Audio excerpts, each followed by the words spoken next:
السلام عليكم ورحمة الله تعالى وبركاته. إن الحمد لله نحمده ونستعينه ونستغفره ونؤمن به ونتوكل عليه ونعوذ بالله من شرور أنفسنا ومن سيئات أعمالنا من يهده الله فلا مضل له ومن يضلل فلا هادي له أي فلن تجد له وليا مرشدا ونشهد أن لا إله إلا الله وحده لا شريك له والذي لا ضد له ولا ند له لا مثل له ولا مثيل له لا وزير له ولا كفيل له لا شبه له ولا شبيه له لا ولد له ولا والد له وهو الواحد الفرد الصمد لم يلد ولم يولد ولم يكن له كفوا أحد ونشهد أن سيدنا ونبينا وحبيبنا وبشيرنا ونذيرنا وطبيبنا وطبيب أرواحنا وحبيب ربنا محمدا عبد الله ورسوله أرسله بالحق بشيرا ونذيرا وداعيا إلى الله بإذنه وسراجا منيرا أما بعد فقد قال الله تعالى في كلامه المجيد وفي فرقانه الحميد أعوذ بالله من الشيطان الرجيم بسم الله الرحمن الرحيم ما كان محمد أبا أحد من رجالكم ولكن رسول الله وخاتم النبيين وكان الله بكل شيء عليما إن الله وملائكته يصلون على النبي يا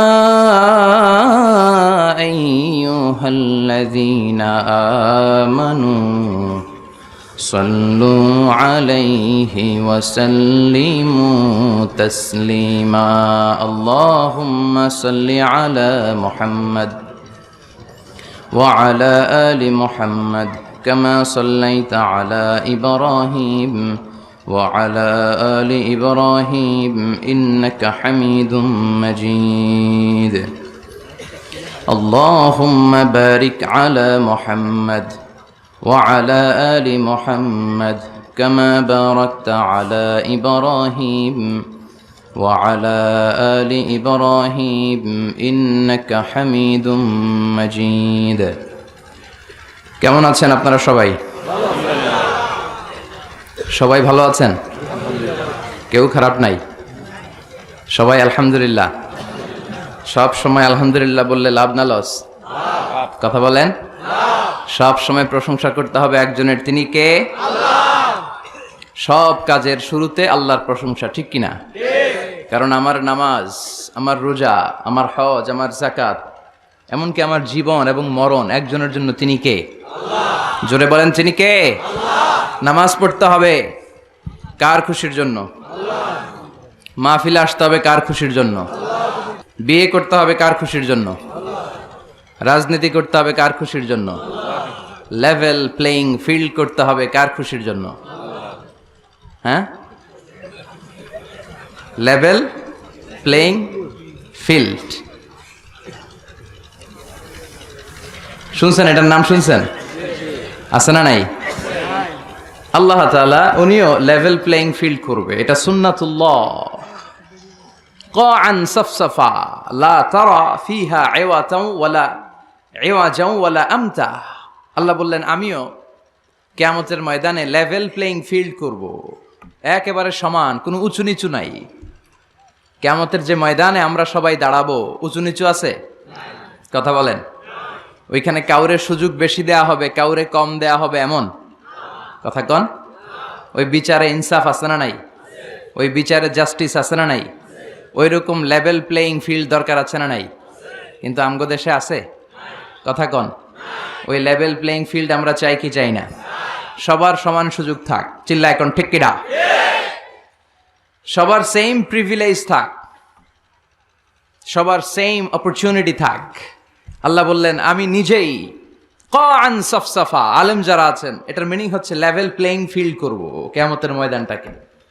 লা তারা ফিহা ইওয়াজা ওয়ালা আমতা, উঁচু নিচু টিলা টপ্পর কিচ্ছু দেখবে না, একেবারে সমান লেভেল প্লেইং ফিল্ড। ঠিক কিনা?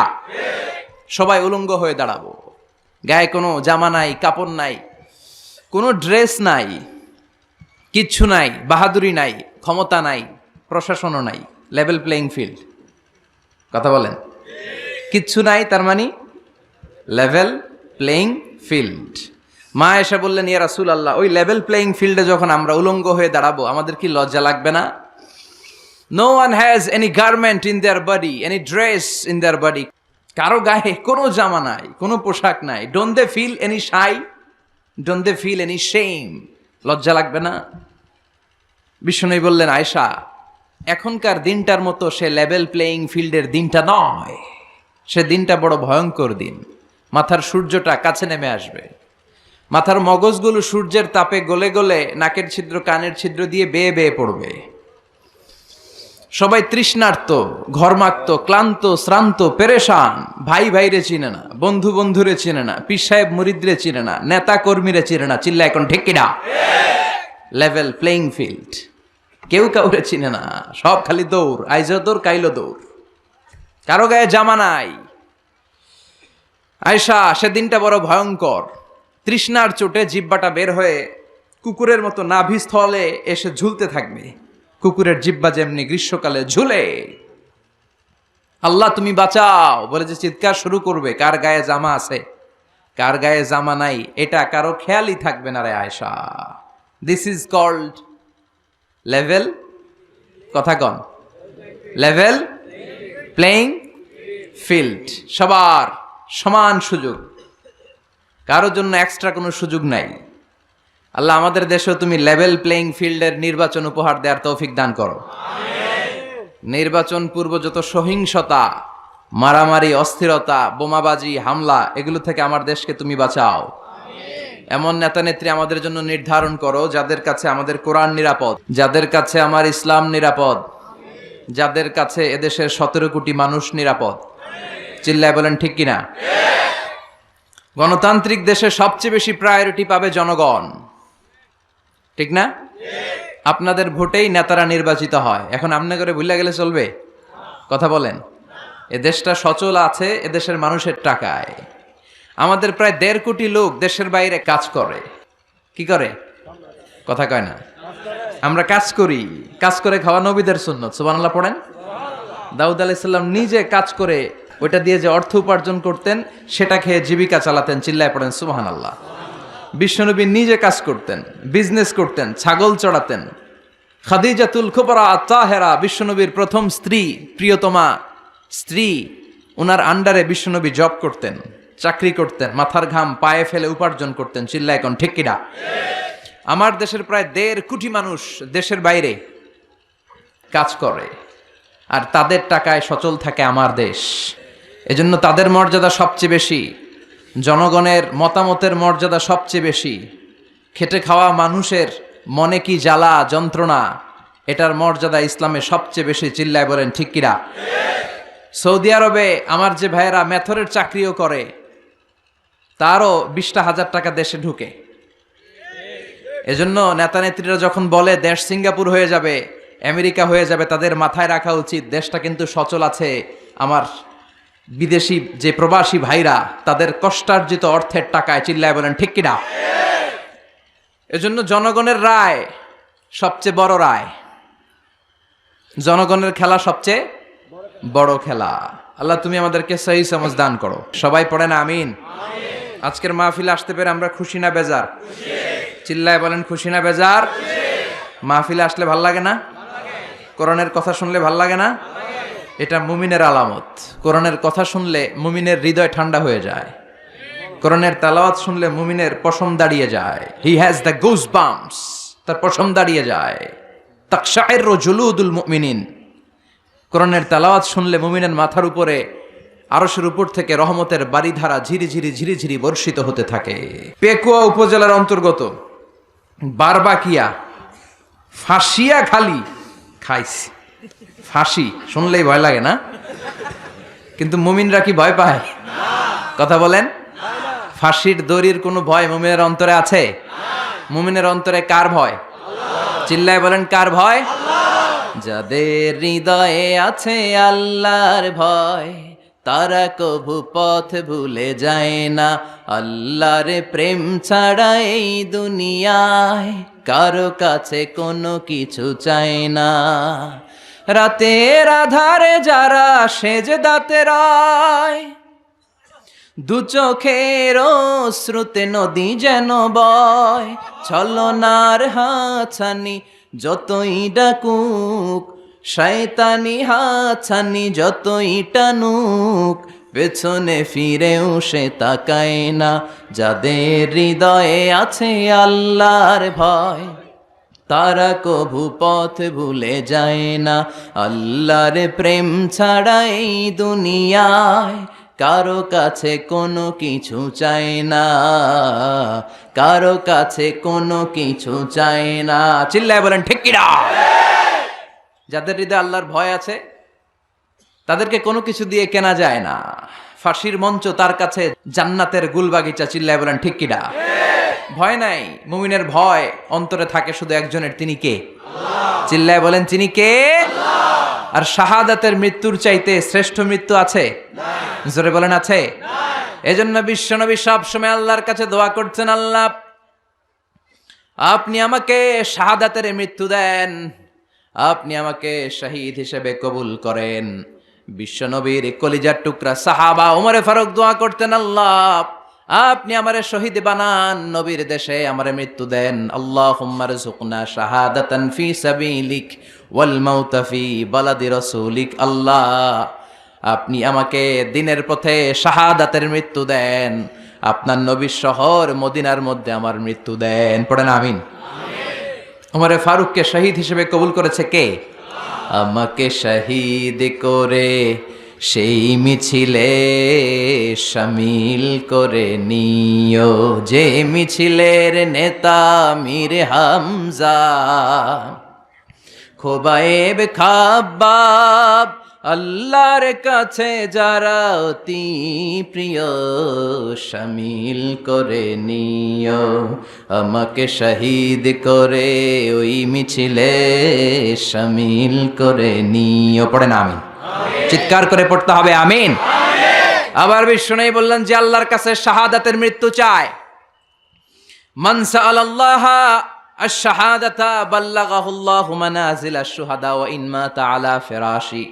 অন্তর থেকে ভালোবেসে হৃদয় দিয়ে ইখলাসের সাথে কেউ যদি আল্লাহর কাছে শাহাদাতের মৃত্যু কামনা করে, ওই লোকটা যদি বিছানায় পড়েও মারা যায়, কিয়ামতের দিন শহীদদের কাতারে তারে দাঁড় করাইয়া দিবে কে?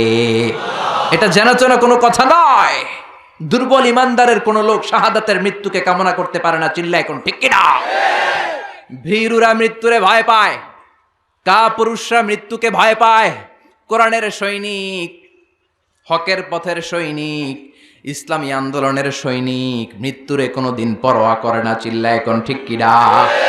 কাফেররা প্রতিদিন 3 বার মরে। কাফির, মুশরিক, নাস্তিক এরা দিনে মরে কয়বার? আর মৃত্যুরে ভয় পায়। আর আমরা মৃত্যু কোথায় খুঁজে বেড়াই? চিল্লায় বলো ঠিক কিনা? কারণ আমরা জানি বাঁচলেও লাভ, মরলেও লাভ। মরলে আমাদেরকে শাহাদাতের শরবত পান করাবে কে? আল্লাহ তুমি আমাদেরকে শাহাদাতের মৃত্যু দাও। আর জোরে চিল্লায় পড়ে না আমিন। আবার আল্লাহ বললেন, খবরদার আমার শহীদদেরকে মৃত বলো না। ওয়ালা তাকুলু লিমান ইউকতালু ফি সাবিলিল্লাহি আমওয়াত বাল আহইয়াউ ওয়ালাকিন লা তাশউরুন। খবরদার আল্লাহর রাস্তায়, আল্লাহর জমিনে আল্লাহর দ্বীনকে কায়েম করতে যে দেহের তাজা রক্ত বিলিয়ে দিয়ে যারা শহীদ হয়, খবরদার তাদেরকে মৃত বলো না, তারা জীবিত। কার কথা? চিল্লায় বলেন কার কথা? শহীদ যখন শাহাদাত বরণ করে, গায়ের রক্ত ঝরতে থাকে, তারে গোসল দেয়া যায় না। বিশ্বনবী বলেছেন রক্ত সহ দাফন দাও। কারণ কিয়ামতের ময়দানে টকটকে রক্ত মাখানো সাদা কাফনের মধ্যে লাল রক্ত লাগলে এটা সুন্দর দেখায়। টকটকে লাল তাজা রক্ত নিয়ে কিয়ামতের ময়দানে শহীদরা দাঁড়াবে আর বলবে, আল্লাহ আরেকবার পাঠাও, আরেকবার দুনিয়াতে পাঠাও, আবার জীবনটারে তোমার রাস্তায় বিলিয়ে দিয়ে শহীদ হয়ে আসি। আল্লাহু আকবার। এটা ভীরুদের কাজ নয়, এটা মুনাফিকদের কাজ নয়, এটা ইমানদারদের চ্যালেঞ্জ। মুমিন মাত্রই তার হৃদয়ের ভেতরে শাহাদাতের তামান্না থাকবে। চিল্লায় বলো ঠিক কিনা? এজন্য ইসলামী আন্দোলনের সিপাহী সালার যারা, ইসলামের জন্য যারা জীবনটারে বিলিয়ে দিল, শাহাদাতের পেয়ালা পান করলো, আল্লাহ শাহাদাতের সর্বোচ্চ মর্যাদা তুমি তাদের নসিব করো। আমরাও যেন শাহাদাতের তামান্নায় বিভোর থাকতে পারি, কায়মনোবাক্যে তোমার কাছে দোয়া করতে পারি, তুমি তৌফিক দাও। এজন্য ফাঁসিয়াখালীর ভাইয়েরা ফাঁসিকে ভয় করে না। চিল্লায় বলো ঠিক কিনা? মুমিন বান্দারা ইসলামের পক্ষে থাকার কারণে যে জেল জরিমানা আসে, হুমকি ধামকি, এটারে ভয় করে না। মুমিন ভয় করে একজন রে, তিনি কে? চিল্লায় বলেন তিনি কে? আল্লাহ আমার ফাঁসিয়াখালী ইসলামী যুব সমাজ কল্যাণ তরুণ সংঘের ভাইদেরকে তুমি কবুল করো। এদের স্লোগান হচ্ছে আলোকিত মানুষ গড়ার প্রত্যয়। আলহামদুলিল্লাহ, এরকম যুব সংগঠন যত হবে বাংলাদেশে, বাংলার জমিনটারে সত্যিকার অর্থে আলোকিত করে দিবে কে? এই মাহফিলগুলো থেকে এসে we enlighten ourself, we recharge ourself, we refill the charge. আমরা চার্জ নেই, আমরা ইমানকে তাজা করি। আমরা শাহাদাতের তামান্নার আলোচনা শুনলে বারুদের মতো আমাদের হৃদয়ে শাহাদাতের তামান্নার আকাঙ্ক্ষা জেগে উঠে। চিল্লা এখন ঠিক কিনা? এজন্য তাদের স্লোগান হচ্ছে আলোকিত মানুষ গড়ার প্রত্যয়। ধর্মীয় অনুশাসন মেনে চলাই প্রত্যেক মুসলমানের ইমানি দায়িত্ব। আল্লাহ তুমি তৌফিক দাও। যারা এই প্রোগ্রামের সাথে জড়িত তাদেরকে তুমি কবুল করো। টাকা দিয়ে, পয়সা দিয়ে, বুদ্ধি দিয়ে, পরামর্শ দিয়ে যারা আজকের এই চমৎকার কোরআনের বাগানটারে সাজালো, আল্লাহ তাআলা কিয়ামতের ময়দানে বিচার শেষে তাদের জান্নাতটাকে তুমি এরকম সাজিয়ে দিও। আর জোরে পড়েন আমিন। আজকের এই প্রোগ্রামের সম্মানিত সভাপতি হযরত মাওলানা কামাল হোসেন সাহেব, অধ্যক্ষ রাঙ্গিয়াখালী ফাজিল মাদ্রাসা, টেকনাফ, কক্সবাজার। আপনি মাশাআল্লাহ তাবারাকাল্লাহ, হুজুর চলে এসেছে, আমরাও চলে আসছি। এবার সরাসরি আমরা বয়ানের দিকে যাব। ইনশাআল্লাহ পড়েন, আরো জোরে পড়েন ইনশাআল্লাহ। আসুন আমরা ফরমালি আল্লাহ তাআলাকে শুকরিয়া জানাই, থ্যাঙ্কস জানাই যে আল্লাহ তাআলা আমাদেরকে এখানে আসার বসার তৌফিক দিল। আমাদের প্রিয় উপস্থাপক ভাই বলছিলেন অনেক জায়গায় এই প্রোগ্রামের আয়োজন করেও ভেস্তে যায়, অনুমতি পাওয়া যায় না, ঠিক কিনা? কিন্তু এখানে আল্লাহ সুযোগ করে দিয়েছে। যেখানেই সুযোগ পাবো আমরা কথা বলবো। আমাদের মঞ্জিলে মাকসিদে পৌঁছা হচ্ছে আমাদের উদ্দেশ্য। যারা লেখক, তোমার কলমের খোঁচায়, তোমার নিপের আঘাতে তুমি বিশ্বনবীর কথাকে তুলে ধরো। যারা বক্তা, তোমার কথা দিয়ে তুমি বিশ্বনবীর মেসেজগুলো মানুষকে পৌঁছে দাও। যারা প্রশাসনে আছেন ওই ভাইদেরও ধন্যবাদ জানাই। অনেক প্রশাসনের ভাইরা এখানে আছে, পুলিশের লোকেরা নাকি এসেছে, এনএসআই এর ভাইরা এসেছে। যারা আজকের মাহফিলের সিকিউরিটি অ্যারেঞ্জ করছেন, আল্লাহ তাদেরকেও তুমি কবুল করো। আপনাদের এই সিকিউরিটি দেওয়াটাও জেহাদ। আমার যে ভাইয়েরা বিএসএফ এর গুলিতে নিহত হয়, এরাও শহীদ। চিল্লা এখন ঠিক কিনা? দেশের জন্য যে মুক্তিযোদ্ধা ভাইয়েরা জীবন দিল, এরাও শহীদ। যে বাংলা ভাষায় আমরা আজকে এই তাফসির বাংলা ভাষায় শুনছি, এই ভাষার জন্য যে ভাইয়েরা সালাম, বরকত, রফিক, জব্বার দেহের তাজা রক্ত বিলিয়ে দিল, তারাও শহীদ। চিৎকার করে বলেন ঠিক কিনা? তাদের জন্য আমাদের অন্তর থেকে দোয়া আছে না নাই? সালাম সালাম হাজার সালাম সকল শহীদ স্মরণে, আমার হৃদয় রেখে যেতে চাই তাদের স্মৃতির চরণে। সবাই পড়েন সালাম সালাম সকল শহীদ স্মরণে, আমার হৃদয় রেখে যেতে চাই তাদের স্মৃতির চরণে। পড়েন আমিন। আল্লাহ ভাষা শহীদদের কবুল করো, মুক্তিযোদ্ধাদেরকে তুমি কবুল করো, যাদের এই দেশের জন্য মায়া রয়েছে, ভালোবাসা রয়েছে, তাদেরকে তুমি নেতৃত্বে আসার তৌফিক দাও। জোরে পড়েন আমিন।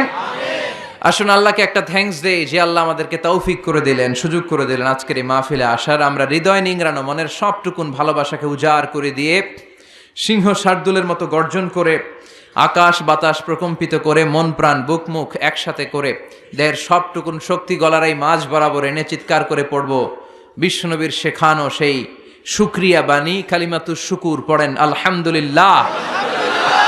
সবাই আওয়াজ করে পড়েন রব্বানা লাকাল হামদ হামদান কাসীরান তাইয়িবান মুবারাকান ফীহি ইয়া রাব্বি লাকাল হামদু কামা ইয়ানবাগি লিজালালি ওয়াজহিকা ওয়া আযীমি সুলতানিকা, লাকাল হামদু বিল ঈমান, লাকাল হামদু বিল ইসলাম, লাকাল হামদু বিল কোরআন।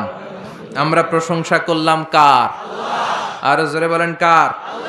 আল্লাহর নাম জপতে কেমন লাগে? সবার ভালো লাগে? তাহলে আল্লাহর একটা ডাক দেন, পড়েন আল্লাহু আকবার। আর জোরে পড়েন আল্লাহু আকবার। আল্লাহ তুমি কবুল করো।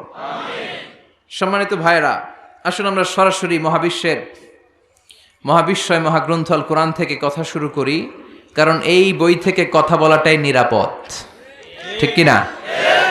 এই বই ছাড়া অন্য কোনো বই থেকে কথা বললে আমরা নিরাপত্তা বোধ করি না, কারণ ওই বইগুলোতে ভেজাল আছে না নাই? ভেজাল থাকে না দুইজনের কথায়, এক হচ্ছে আল্লাহর কথায় আর এক হচ্ছে আল্লাহর নবীর কথায়। আলহামদুলিল্লাহ পড়েন। আর আমাদের রিসোর্স, আমাদের সোর্স অফ রেফারেন্স হচ্ছে এই দুইটা।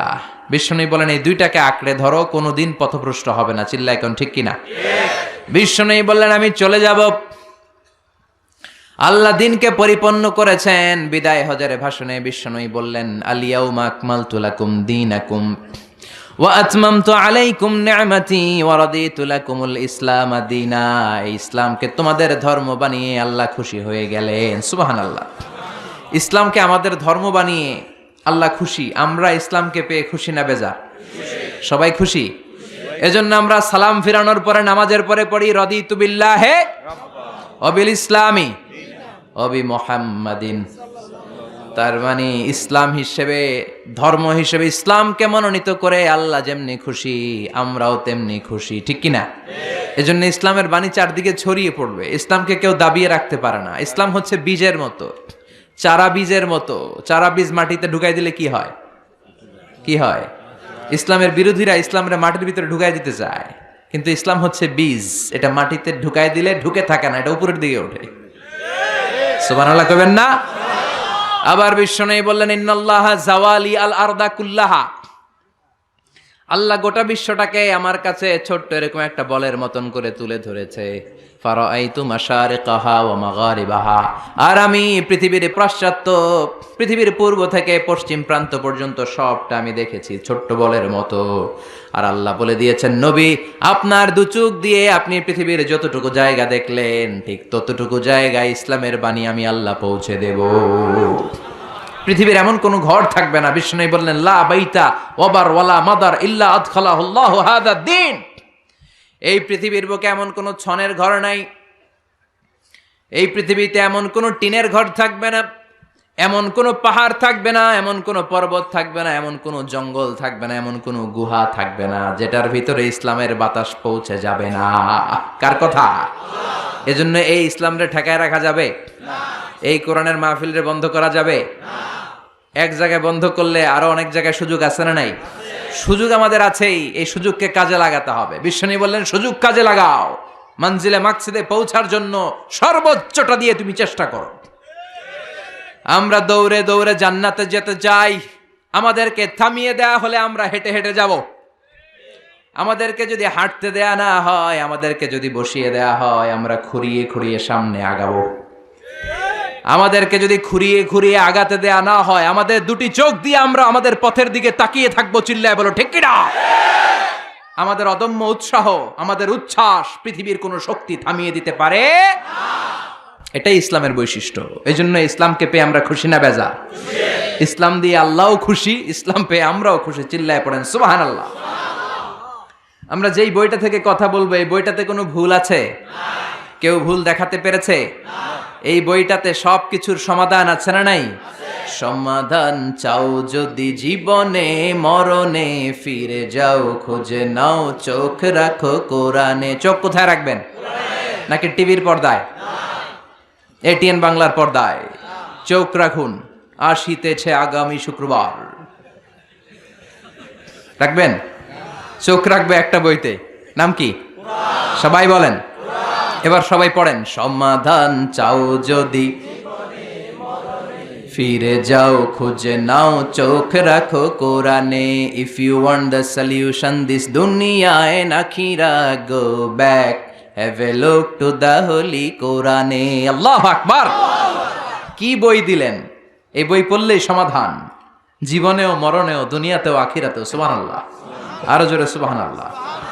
এজন্য আমরা, যেহেতু এই কিতাব আমাদের সমাধান দেয়, আমরা অনেক বিপদে আছি। আমরা এখন লেভেল প্লেইং ফিল্ডের মধ্যে আছি। আমরা কিসে আছি? কথা বলেন। এই যে সমস্যা, এটার সমাধান কোরআনে আছে না নাই? এই যে আমাদের ঐক্য ফ্রন্ট হয়, মহাদলীয় জোট হয়, 20 দলীয় জোট হয়, জোটের কথাও কোরআনে আছে না নাই? দলের কথাও কোরআনে আছে না নাই? কোথায় আছে? কয় কোরআনে। আর কোরআনে তো আছে, এটা আমিও বুঝি। কোন জায়গায় আছে? কোরআনে দলাদলির নামে একটা সূরা দিয়েছে আল্লাহ, নাম সূরাতুল আহজাব। আলেম যারা আছেন একটু জবাব দিবেন। আহজাবের, আহজাব শব্দটা প্লুরাল, এটার সিঙ্গুলার কি বলেন তো? হিজবুন। হিজবুন মানে কি? কথা কন। আমার কথা বিশ্বাস করবো না, এজন্য আপনাকে জিজ্ঞাসা করছি। কইব রাজনীতি করে, উনি লেভেল প্লেইং ফিল্ড করে এই জায়গায়। হিজবুন মানে কি? হিজবুন মানে দল। হিজবুন মানে দল। হিজবুনের হিজবুল্লাহ মানে আল্লাহর দল। সুবহানাল্লাহ পড়েন। হিজবুন মানে দল, প্লুরাল হলো আহজাব, মানে অনেকগুলো দল থাকবে, অংশগ্রহণমূলক নির্বাচন লাগবে। এটা কোরআনের মধ্যে আছে না নাই? এই সূরার ভেতরে আল্লাহ আহজাব দিয়ে বুঝালেন বহুদলীয় গণতন্ত্রের কথা, বহুদলীয় খেলাফতের কথা। অনেকে দাঁড়াবে, অনেকে সামনে আসবে। যারা ভালো, যারা কোরআন বোঝে, ইসলাম বোঝে, তাদেরকে আমরা চুজ করবো। চিল্লায় বলো ঠিক কিনা? Level playing field. সূরাতুল আহজাব, ঐক্যফ্রন্ট, মহাজোট, 20 দলীয় জোট, 14 দলীয় জোট, আছে না নাই? এই নামে আল্লাহ সূরাই ডেডিকেট করলেন। সূরাতুল আহজাব, দলাদলির সূরা, আমার ভাই তোমার ভাইয়ের সূরা। সুবহানাল্লাহ বাড়িতে গিয়া চিল্লায় পড়েন সুবহানাল্লাহ। কোরআনের চ্যাপ্টারাইজেশন নিয়ে খেয়াল করলে আপনি অবাক হবেন। এই যে দেখেন, সূরাতুল আহজাব মানে যে দল, আমরা অনেকে জানিই না। হিজবুন মানে দল, আহজাব মানে দল সমূহ, পার্টি। পার্টির নামে আল্লাহ সূরা দিলেন। আবার ওই যে ভাই বললেন সূরাতুশ শুরা, পার্লামেন্টের নামে সূরা। সুবহানাল্লাহ পড়বেন না? সূরাতুল মুলক, রাষ্ট্রের নামে সূরা, ক্ষমতার নামে সূরা। সব ক্ষমতার মালিক একজন, তিনি কে? আল্লাহ একটা সূরা দিলেন। পার্লামেন্টের নামে সূরা দিলেন, লেভেল প্লেইং ফিল্ডের নামে দিলেন, দলাদলির নামে দিলেন। আলহামদুলিল্লাহ পড়েন। এরপরে মানুষের নামে কোনো সূরা নাই। হ্যাঁ, কি নাম সূরার? সূরাতুন নাস। আবার সূরাতুল ইনসানও একটা আছে না নাই? ইনসানের প্লুরাল হচ্ছে নাস, তার মানে এক বচনে আছে, দ্বিবচনও আছে। তো মানুষ আছে, কিন্তু জিনদের নামে তো নাই। জিনদের কথাও আছে। কি নাম? সূরাতুল জিন। ছোটবেলা মনে করতাম এই সূরা পড়লে জিন আসে, পইরা শেষ করতাম, মাগার জিন খুঁজে পাইতাম না। আহা, না, সূরাতুল জিন পড়লে জিন আসে না, এটা ভুয়া কথা। বিশ্বনবীর হাতে শুধু সাহাবীরাই বায়াত হয় নাই, বিশ্বনবীর হাতে জিনেরাও হাতে হাত রেখে বায়াত হয়েছে। সুবহানাল্লাহ পড়েন। বিশ্বনবী তায়েফের ময়দানে দাওয়াত দিতে গেলেন। তায়েফের ছেলেরা বিশ্বনবীকে আঘাত করে জর্জরিত করলো। নবীর মনটা বড্ড খারাপ। আল্লাহ বললেন, নবী মানুষের কাছ থেকে প্রত্যাখ্যাত হয়েছেন, আমার আরেকটা গ্রুপ আছে, ওইটা হচ্ছে জিনদের গ্রুপ। ওই জিনদের একটা গ্রুপ আপনার হাতে হাত রেখে বায়াত হয়ে যাবে। সুবহানাল্লাহ। তার মানে মানুষের নামেও সূরা। কি সুন্দর চ্যাপ্টার। সূরাকে ইংরেজিতে বলে চ্যাপ্টার। আমি মাঝে মাঝে চ্যাপ্টার বলে ফেলবো তো, যেন আপনারা বুঝেন সূরাকে ইংরেজিতে কি বলে। তাহলে বলেন তো কোরআনে কয়টা চ্যাপ্টার আছে? কথা বলেন। মাশাআল্লাহ, অনেক কিছু জানে দেখি। 11 বসাই দিলে তাফসীর করতে পারবে। কি সুন্দর আমাদের দেশ। শীতকালে এত ওয়াজ শুনছি, হ্যাঁ, এত ওয়াজ মানুষরা শুনে, এক একজন এক একটা মুফাসসিরে কোরআন। আলহামদুলিল্লাহ কইবেন না? পৃথিবীর কোন দেশে এত মুফাসসিরে কোরআন নাই, আল্লাহর কসম। এত কোরআনের বয়ান নাই, এত কোরআনের মাহফিল নাই। কোরআনের জন্য এত ত্যাগ, এত তিতিক্ষা, এত রক্ত আর কোথাও ঝরে না। চিল্লা এখন ঠিক কিনা? জিনদের নামেও সূরা, মানুষের নামে সূরা, কিন্তু কোন প্রাণীর নামে আল্লাহ সূরা টুরা দেয় নাই। সূরাতুল আনআম, সূরাতুল ফিল। ফিল মানে কি? হাতি। সূরাতুল, দেখছেন সূরাতুন নামল, পিঁপড়ার সূরা। সবচেয়ে স্থলের সবচেয়ে বড় সাইজের প্রাণীটার নামে আল্লাহ একটা সূরা দিলেন, সূরাতুল ফিল। ফিল মানে হাতি, হাতির নামে সূরা। স্থলের সবচেয়ে দৃশ্যমান আমরা যেটা দেখি, সবচেয়ে ছোট ধরনের প্রাণী পিঁপড়া, এটার নামেও সূরা দিলেন। এরপরে নাহাল। নাহাল মানে কি? মৌমাছি। সুবহানাল্লাহ পড়েন। এই যে মধু নিয়ে আসে, আমরা মধু খাই। বিশ্বনবী মধু খেতেন, দুর্গন্ধওয়ালা মধু না, ভালো মধু খেতেন। সুগন্ধওয়ালা মধু বিশ্বনবী খেতেন। সুবহানাল্লাহ। এই মধুর মধ্যে যে আল্লাহ কত বরকত দিয়েছেন, এটা হচ্ছে তিব্বুন নবী, নবীর দেয়া চিকিৎসা পদ্ধতি। আপনি মধু খান, আপনার দেহটা অনেক শক্তিশালী থাকবে। মৌমাছি যে যখন মধু আহরণ করে, ওই এলাকার মধ্যে যত বনাজি গাছ আছে, ওই গাছগুলো থেকেও মধু নিয়ে আসে, ফুলের গাছ থেকে নিয়ে আসে। তার মানে যত ধরনের রোগের প্রতিষেধক, এটা ভ্যাকসিন, এটা মধুর ভিতরে আছে না নাই? আবার মধুর মধ্যে একটা জিনিস আছে, প্রোপেলিস বলে, প্রোপেলিস। এই প্রোপেলিস কাটা জায়গায় লাগাই দিলে তাড়াতাড়ি অ্যান্টিসেপটিক শুকায় যাবে। দ্বিতীয় বিশ্বযুদ্ধে এত অ্যান্টিসেপটিক ছিল না, অ্যান্টিবায়োটিক ছিল না। সব যুদ্ধাহতরা মধু এনে মধুমাইখা দিত, কয়েকদিনের মধ্যে সুস্থ। সুবহানাল্লাহ। এই মধুর নামে, মৌমাছির নামে আল্লাহ সূরা দিলেন। এরপরে 8 পাওয়ালা একটা প্রাণী আছে, ছোট্ট, এরকম দৌড়ায়। কি নাম? মাকড়সা। এই মাকড়সার নামেও সূরা দিলেন। সুবহানাল্লাহ কইবেন না? এরপরে আল্লাহ খাওয়ার নামে সূরা দিলেন, সূরাতুত তিন। তিন ফল খাইছেন? ডুমুর, ফিগ, ওয়াতিন ওয়া জাইতুন আছে না নাই? আবার খাবেন যেই দস্তরখানে করে, ডাইনিং টেবিলে করে, ওই ডাইনিং টেবিলের নামেও সূরা আছে না নাই? কি নাম সূরা? সূরাতুল মায়েদা। ডাইনিং টেবিলের সূরা। আল্লাহু আকবার। পরিবারের নামে সূরা দিলেন, পরিবার, সূরাতু আলে ইমরান। মারইয়াম, মারইয়ামের মা, মারইয়ামের বাবা ইমরান, তিনজনরে আল্লাহ এত পছন্দ করেছে, তাদের পরিবারের নামে সূরা। কি নাম? আবার বংশের নামেও সূরা আছে না নাই? কি বংশ? হ্যাঁ, মুন্সি বংশ, চেয়ারম্যান বংশ, তালুকদার, চটকদার, খবরদার। কি বংশ? লিইলাফি। সুবহানাল্লাহ। বংশের নামে সূরা, মানুষের নামে সূরা, প্রাণীর নামে সূরা। আবার মাঝে মাঝে কিছুদিন পর পর বাংলাদেশটা কেঁপে ওঠে, কাপাকাপির নামে কোনো সূরা নাই। কি নাম? আল্লাহু আকবার, আল্লাহু আকবার। আবার মাঝে মাঝে কিছু লোকেরা মাথার মধ্যে লম্বা লম্বা চুল নিয়ে কি যেন বলে, আজে বাজে কবিতা বলে, আজে বাজে উল্টা পাল্টা কবিতা লেখে। আবার ভালো কবিও আছে না নাই? এই কবি সাহিত্যিকদের নামে কোনো সূরা নাই? কি সূরা? কেউ জানে না? কে জানেন? বলেন বলেন বলেন বলেন। সূরাতুশ শুআরা। আলহামদুলিল্লাহ পড়েন। এই যে পারতেছেন না, এটা ভালো। পারেন না, এরপর যখন শুনবেন ওইটা আর বলবেন না। ঠিক কিনা? একটু ঠেকা ঠেকা ভাব। জিজ্ঞেস করলো কি জানি মনে আসে না, হুট করে উত্তর বলা হলো, এটার মানুষ ভুলে না। এজন্য বলা হয়, শিখছো কোথায়? ঠেকসি যেথায়। শিখছো কোথায়? ঠেকসি যেথায়। কবি সাহিত্যিকদের নামে সূরা, সূরাতুশ শুআরা। চিৎকার করে পড়েন আল্লাহু আকবার। আল্লাহ লেভেল প্লেইং ফিল্ডের নামে সূরা দিলেন, সূরাতুল আহজাব। দলাদলির সূরা। এজন্য আল্লাহ বললেন, এই পৃথিবীতে দলাদলি থাকবে, মারামারি থাকবে, মতের অমিল থাকবে। সমাজে মতের অমিল আছে না নাই?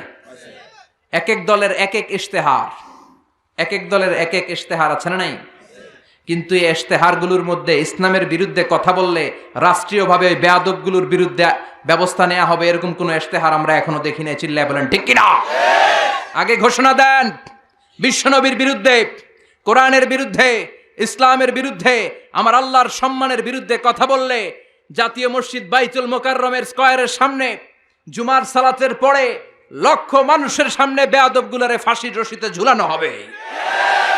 এরকম কোন ইশতেহার আপনারা দেখছেন? কথা বলেন, কথা বলেন। এই যে ইশতেহার ওনারা দেয় কাদের জন্য? জনগণের জন্য। জনগণের প্রাণের দাবি।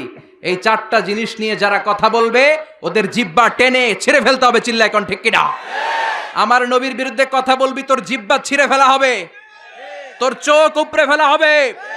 ওর বংশকে নির্বংশ করার দায়িত্ব আমাদের নয়, তার দায়িত্ব কার? চিল্লায় বলেন কার?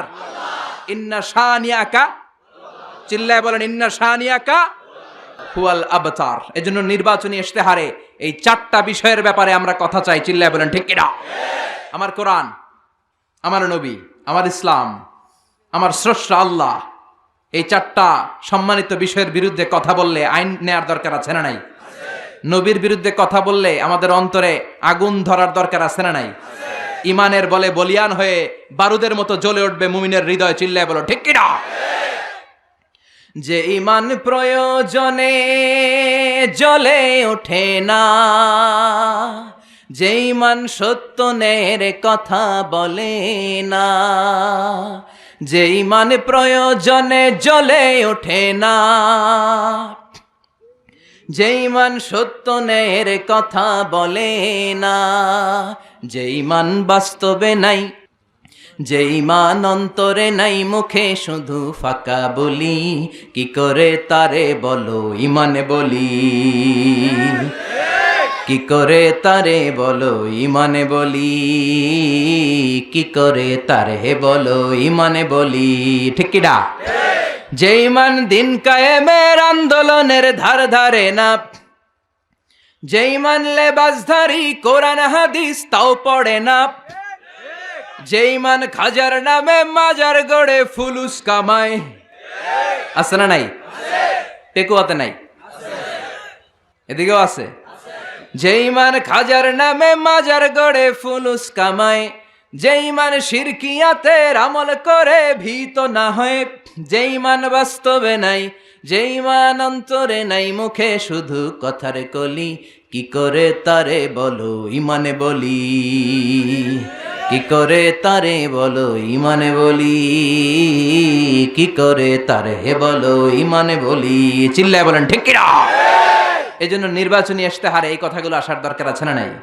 কিন্তু ওনারা এড়িয়ে যায়, ওনারা এড়িয়ে যায়। আমরা চাই আমার কোরআনের বিরুদ্ধে, ইসলামের বিরুদ্ধে, নবীর বিরুদ্ধে যদি কেউ কথা বলে তাদের সাথে আমাদের কোনো আপোষ। চিল্লায় বলেন আপোষ।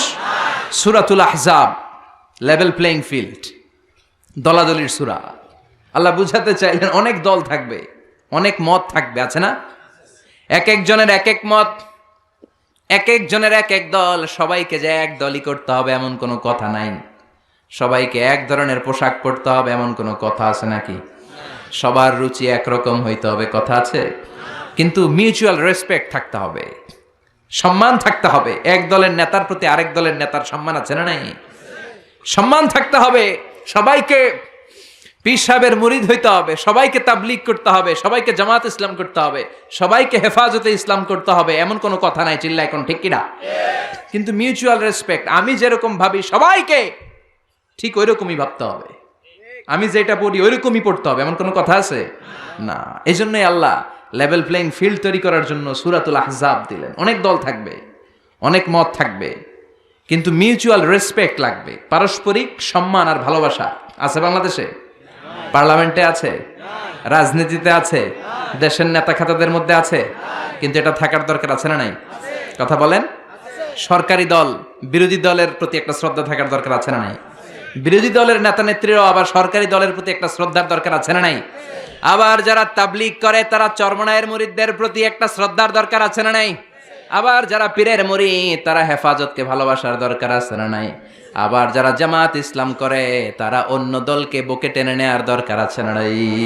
এটাই তো ইসলাম, এটাই ইসলাম। ইসলাম আমাদেরকে এটাই শিখিয়েছে। সূরাতুল আহজাব, লেভেল প্লেইং ফিল্ড। অনেক দল থাকবে, অনেক মত থাকবে, সবাই একটা দল হবে, একটা মত হবে, এটা কোশ্চিনকালেও সম্ভব না। চিল্লায় কোন ঠিক কিনা?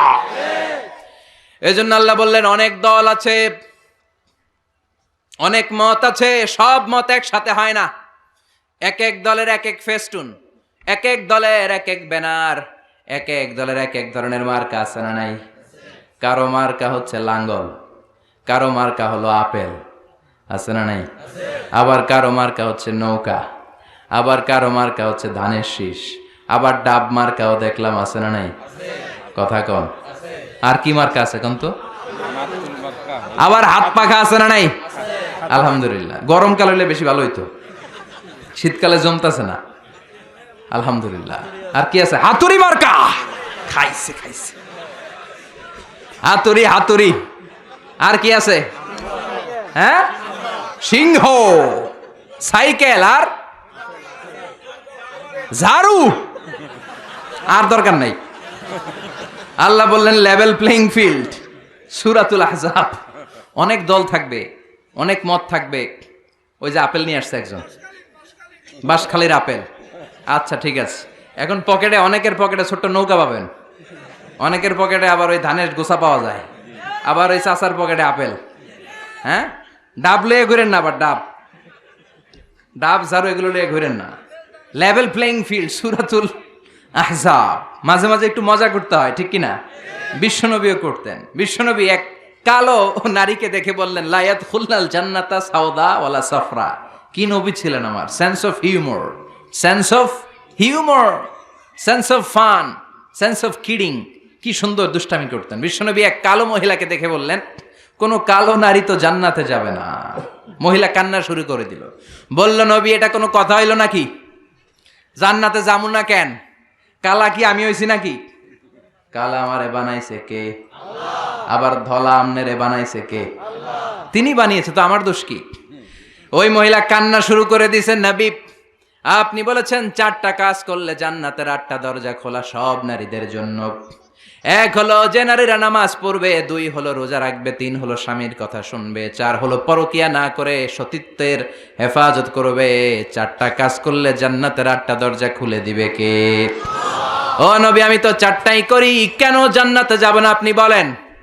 বেজায় কান্না, কান্না করতে করতে মহিলা অস্থির। বিশ্ব নেই বললেন, থামো, আরে এত কেঁদো না, কেঁদো না, আমি তো মজা করছি। কি করছি? I am just kidding you. আমি মজা করেছি, আমি ফান করেছি, আমি তো রসিকতা করে বলেছি তুমি যখন জান্নাতে যাবা তখন এরকম কুচকুচে কালো থাকবা না, তোমাকে পূর্ণিমার চাঁদের মতো সুন্দরী বানায় দিবে কে?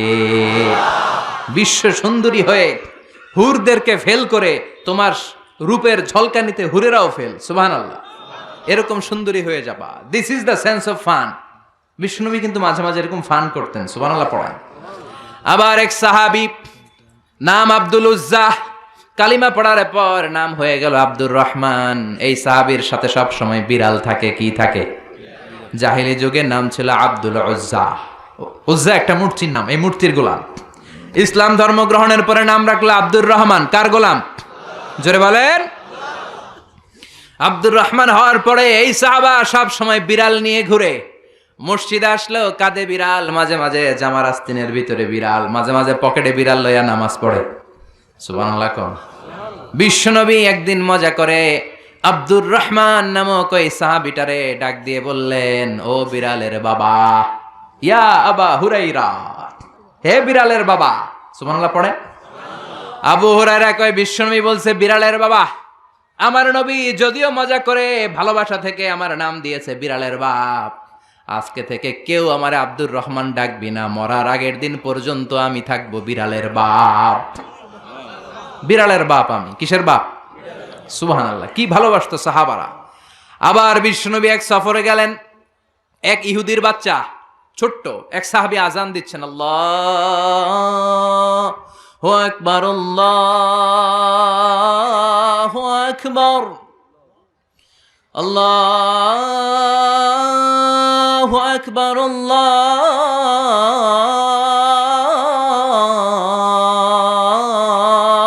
আকবার। এক সাহাবী সফরের মাঝখানে আজান দিচ্ছেন, তো ইহুদিটা পেছন থেকে মুখ ভেঙ্গাচ্ছে। ব্যঙ্গ করে না অনেকে? একজনে যে কথাটা বললেন এটা একটু ঘুরায় বললে এটার কি বলে? ব্যঙ্গ করা। বাংলাদেশে কি বলেন এটা? এখানে কি বলেন? ঠেসারায়। ঠেসারায়। এক সাহাবী আজান দেয়, আরেকজন ঠেসারায়। যে ঠেসারায় সে ছোট ইহুদির বাচ্চা। সাহাবী আজান দেয়, এক গাছের ঝোপঝাড়ের পেছন থেকে ইহুদির একটা ছোট্ট ছেলে ঠেসারায়। বিশ্বনবী বললেন এটারে ধর। দুই সাহাবী ছোট্ট বাচ্চাটারে ধরে আনলেন। বিশ্বনবী ছোট্ট বাচ্চাটার মাথার চুলের ঝুটির মধ্যে ধরলেন, চুলে সামনের এই জায়গা আছে না, এটা বলে নাসিয়া, এই নাসিয়ার মধ্যে ধরলেন। বিশ্বনবী বললেন নাম কি? কি করস? ঠেসারাইলি কেন? ছোট্ট ছেলে বলে মাফ করে দেন। বিশ্বনবী বললেন না, তোর মাফ নাই, যেহেতু তুই ঠেসারাইলি। আমার সাহাবী যেমনি আজান দিছে তুইও দে। কয় আমি দিমু না। কয় তুই দিবি না, তোর বাপে দিব, দে। ঠেসারাইলি কেন? এবার বিশ্বনবীও ছাড়ে না, ভয়ের চোটে ওই ছোট্ট ইহুদির বাচ্চা আজান দিচ্ছে, আল্লাহু আকবার আল্লাহু আকবার আল্লাহু আকবার আল্লাহু আকবার আশহাদু আল্লা ইলাহা ইল্লাল্লাহ আশহাদু আল্লা ইলাহা ইল্লাল্লাহ। এরপর আর পড়ে না, এরপরে আর, কারণ ইহুদিরাও আল্লাহরে মানে কিন্তু নবীরে মানে না। কারণ এরপরে আছে আশহাদু আন্না মুহাম্মাদার রাসূলুল্লাহ সাল্লাল্লাহু। বিশ্বনবী আবার মাথার চুল ধরে টান দিলেন, ক ঠেসারাইলি কেন? ইহুদির ছোট্ট ছেলেটা এবার বয়ের চোটে আমার মাইরা ফালাইব। বয়ের চোটে এবার কয় আশহাদু আন্না মুহাম্মাদার রাসূলুল্লাহ, সুবহানাল্লাহ পড়ে। এটা ছিল এই ছেলেটা ইহুদি থাকার কথা ছোট্টবেলায় মদিনায় যখন বিশ্বনবী গেলেন। এরপরে শেষ জীবনে সে কালিমা পড়ে মুসলমান হয়েছে, আলহামদুলিল্লাহ। কোন কালিমা পড়ে মুসলমান হওয়ার পরে বিশ্বনবী তার মাথার চুল ধরে যেরকম টান দিছিলেন আর বলছিলেন ঠেসারাইলি কেন, আজান দে।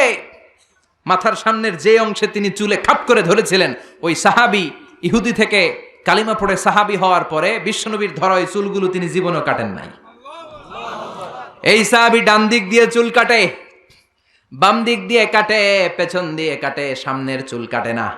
সামনের চুল বড় হতে হতে মহিলাদের মতো এত বড়, পেছনে কোনো চুল নাই, ডানে বায়ে চুল নাই, চুলগুলো পেঁচিয়ে মাঝখানে রাখে আর পাগড়ি পড়ে। কারো সামনে যখন পাগড়ি খোলে অদ্ভুত চুল দেখে সবাই ভয় পায়। সবাই বলে ও সাহাবী ঘটনা কি, তোমার মাথার সামনের চুল বড় কেন? কয় এটার কারণ হলো আমি নবীর সাহাবীরে ঠেসারাইছিলাম। কি করছিলাম? আমি ব্যঙ্গ করেছি নবীর সাহাবীকে। সে কারণে আমি যখন ইহুদি ছিলাম, আমার পেয়ারা নবী, আমার বিশ্ব নবী, আমার প্রাণের রাসূল আমার মাথার চুল ধরে বলেছিলেন আজান দে। আমার নবীর বরকতময় হাত আমার মাথার যেই চুলের মধ্যে লেগেছে, মরার আগের দিন পর্যন্ত আমি চাই ওই চুলটা নিয়ে আমি কবরে যাব। এই চুল আমি কাটবো না, এটা আমি রেখে দেবো। সুবহানাল্লাহ পড়েন। বিশ্ব নবী আমাদের জন্য মডেল। আমাদের মডেল কে? চিল্লায় বলো, আমাদের মডেল কে? পৃথিবীর কোন নেতা খেতা আমাদের মডেল নয়, পৃথিবীর কোন নায়ক নায়িকা আমাদের মডেল নয়। আমাদের মডেল কে? জোরে বলেন, মডেল কে? নাকি শাহরুখ খান, আমির খান, হিরো আলম? আমাদের মডেল কে? আমাদের মডেল একটাই, তিনি কে? সবাই বলেন, তিনি আমাদের মডেল। এজন্য আল্লাহ সূরা দিলেন লেভেল প্লেইং ফিল্ড, সূরাতুল আহজাব। মনে আছে? ভুলে গেছেন মনে হয়। দল কি একটা থাকবে না অনেকগুলা? অনেক দল থাকবে, অনেক মত থাকবে, অনেক মার্কা থাকবে। এই দল নিয়েও মাঝে মাঝে মারামারি আছে না নাই? এই মারামারি যদি বন্ধ করতে হয়, একজনকে মডেল মানবা, তিনি কে? এই জন্যই সূরাতুল আহজাব দলাদলির সূরার মধ্যে আল্লাহ এই মডেলের কথা বললেন, মা কানা মুহাম্মাদুন আবা আহাদিম মির রিজালিকুম ওয়ালাকিন রাসূলুল্লাহি ওয়া খাতামান নাবিয়িন ওয়া কানাল্লাহু বিকুল্লি শাইইন আলিমা। পড়েন আল্লাহু আকবার। দলাদলি থাকবে, দলাদলি কমবে কেমনে? মারামারি কমার একটাই মাধ্যম, একজনকে নেতা মানতে হবে, তিনি আমার নেতা, তোমার নেতা, বিশ্বনবী। ওই বিশ্বনবীর ব্যাপারে আল্লাহ বললেন, মা কানা মুহাম্মাদুন আবা আহাদিম মির রিজালিকুম। আমার প্রিয় নবী আমার শেষ নবী, আখিরি জামানার নবী, বিশ্ব নবী মুহাম্মদ সাল্লাল্লাহু আলাইহি ওয়াসাল্লাম কোন পুরুষের পিতা নয়, কোন ছেলেদের পিতা নয়, তিনি মেয়েদের পিতা। সুবহানাল্লাহ। বিশ্ব নবীর কোন ছেলে সন্তানকে আল্লাহ বাঁচিয়ে রাখে নাই। মা কানা মুহাম্মদ, মুহাম্মদ সাল্লাল্লাহু আলাইহি ওয়াসাল্লাম নয় আবা আহাদিম মির রিজালিকুম, তোমাদের কোন ছেলেদের পিতা। বিশ্বনবীর কোন ছেলে দুনিয়াতে বেঁচে ছিল? কথা বলেন। বিশ্বনবী ছিলেন মেয়েদের পিতা। বিশ্বনবীকে আল্লাহ 3টা ছেলে দিয়েছেন। একজনের নাম কাসেম, আরেকজনের নাম আব্দুল্লাহ, আরেকজনের নাম ইব্রাহিম। ছোট্টবেলায় এই 3টা ছেলেকে নিয়ে গেল কে? বিশ্বনবীর 4টা কন্যা বেঁচে ছিল, ফাতিমা, রুকাইয়া, জাইনাব, উম্মে কুলসুম, তারা ছিল। বিশ্বনবীর কোনো ছেলে ছিল না। বিশ্বনবীর কোনো ছেলে দুনিয়াতে বড় হতে পারে নাই। বিশ্বনবীকে আল্লাহ শুধুমাত্র কেবলমাত্র কন্যা সন্তান দিয়েছিলেন। কোন সুবহানাল্লাহ। এজন্য আল্লাহ বললেন, মা কানা মুহাম্মাদুন আবা আহাদিম মির রিজালিকুম, মুহাম্মদ সাল্লাল্লাহু আলাইহি ওয়াসাল্লাম তোমাদের কোনো ছেলেদের পিতা নয়, তিনি মেয়েদের পিতা। কার পিতা? কথা বলেন। বিশ্বনবী বলতেন, আমি মেয়েদের পিতা, এজন্য মেয়েদের সাথে খারাপ আচরণ করো না। বিশ্বনবী ফাতেমাতুজ জাহরাকে এতটা ভালোবাসতেন, বিশ্বনবী বলতেন, ফাতেমা তু বিদউম মিন্নি, ফাতেমা আমার কলিজার টুকরা। যে ব্যক্তি ফাতেমারে কষ্ট দেয় সেজন্য আমি বিশ্বনবীরে কষ্ট দেয়, আর যে ব্যক্তি ফাতেমার চেহারার মধ্যে হাসি ফুটিয়ে দেয় সেজন্য বিশ্বনবীর চেহারায় হাসি ফুটিয়ে দেয়। আবার বিশ্বনবী কোন সফরে গেলে সবার শেষে ফাতেমার সাথে দেখা করে সফরে বের হতেন। আবার সফর থেকে বিশ্বনবী যখন ঘরে ফিরতেন সবার আগে ফাতেমার সাথে দেখা করে ঘরে ফিরতেন। তিনি কোনো ছেলেদের পিতা নন, তিনি মেয়েদের পিতা। এজন্য বিশ্বনবী বলতেন, খবরদার নারীদের সাথে খারাপ আচরণ করো না। যারা নারীদের সাথে ভালো তারা আল্লাহর কাছেও ভালো। ঠিক কি না? খায়রুকুম খায়রুকুম লিআহলি, যেই ব্যক্তি তার স্ত্রীর কাছে সেরা সেই ব্যক্তিটা আল্লাহর কাছেও সেরা। আপনার স্ত্রী যদি আপনারে ভালোবাসে আল্লাহও আপনারে ভালোবাসে, বিশ্বনবীও আপনারে ভালোবাসে। জোরে কোন ঠিক কিনা? আর আপনার স্ত্রী যদি আপনারে ভালো না বাসে, আল্লাহর ভালোবাসা আপনার জন্য নাই, বিশ্বনবীর পক্ষ থেকে ভালোবাসা আপনার জন্য নাই। বিশ্বনবী কন্যাদেরকে খুব ভালোবাসতেন, স্ত্রীদেরকে ভালোবাসতেন, কখনো স্ত্রীদের গায়ে হাত তোলেন নাই।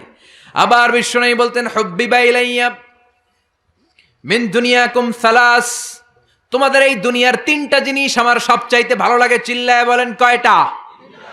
সবাই কোন কয়টা? 1 নম্বরে হলো আন-নিসা, মানে নারী। নারীদেরকে আমি শ্রদ্ধা করি, নারীদেরকে আমি পছন্দ করি, আমি নারীদের কাছে সবচাইতে ভালো। 2 নম্বরে হলো আত-তিব, মানে পারফিউম, আতর। এমন কোন নবী নাই যেই নবী আতর দেয় নাই, সুগন্ধি ব্যবহার করে নাই। পড়েন সুবহানাল্লাহ। আবার বিশ্বনবী বলেছেন 3 নাম্বার হলো কুররাতু আইনি ফিস সালাত, নামাজের মধ্যে যখন মুসাল্লা ইমামতির জন্য আমি বিশ্বনবী দাঁড়িয়ে যাই আমার চোখটাকে শীতল করে দেয় কে? বিশ্বনবী দুনিয়ার 3টা জিনিসকে খুব বেশি ভালোবাসতেন। মনে থাকবে? বলেন তো 1 নম্বরে কি? জোরে কোন? নাকি গাড়ি? আমরা বলি গাড়ি। নারী, নারীদেরকে শ্রদ্ধা করতে হবে, তাদেরকে ভালোবাসতে হবে। ঠিক কি না? 2 নম্বরে বললেন সুগন্ধি, 3 নম্বরে বললেন সালাত। সালাতের দরকার আছে না নাই? জামাতে নামাজ পড়ার দরকার আছে না নাই? আবার বিশ্বনবী বললেন, খবরদার নারীদের সাথে খারাপ আচরণ করো না, আমি নারীদের পিতা। বিশ্বনবী নারীদেরকে কাওয়ারির সাথে তুলনা করলেন, রিফকাম বিল কাওয়ারির, নারীরা হলো কাচের গ্লাসের মতো, কাচের বোতলের মতো। কাচের বোতলকে যেমনি আস্তে ধরতে হয়, আস্তে রাখতে হয়, আস্তে ধুইতে হয়, নারীদের সাথে এরকম কোমল আচরণের দরকার আছে না নাই? কাচের গ্লাস আছে আপনাদের বাসায়? এটা রাখেন কেমনে? এরকম ধপাস করে না? আস্তে আস্তে রাখেন না? এটা যখন সাবান দিয়ে আপনি ধোন এটা পিচ্ছিল হয়ে যায় না? এটা ধোয়ার সময় খুব জোরে রাখা যায়, জোরে ধরা যায়, ধরলে কি হবে? কথা বলেন। নারীরাও তেমন, রিফকাম বিল কাওয়ারির। বিশ্বনবী নারীদেরকে কাচের গ্লাসের সাথে তুলনা করলেন, বললেন কাচের গ্লাস যেমনি আস্তে ধরো, আস্তে রাখো, সুন্দরভাবে তোলো, সুন্দরভাবে রাখো, নারীদের সাথেও সুন্দর আচরণ করবা। সুবহানাল্লাহ। আসলে এই কথাটা ঠিক। নারীদের সাথে গরম হইলে কোনো লাভ আছে? কথা কন। নারীদেরকে আল্লাহ এমন ভাবে তৈরি করেছেন, হেতিগা লগে সেতি গেলে, গরম হইলে হেতিরা সেতি যায়, আর ভালোবাসলে গলি যায়। ভালোবাসলে গলি যায়। নোয়া খাইলেও বোঝেন আপনারা? হ্যাঁ, তার মানে নারীরা হচ্ছে এমন জাত ধমক দিলে সেতি যায়।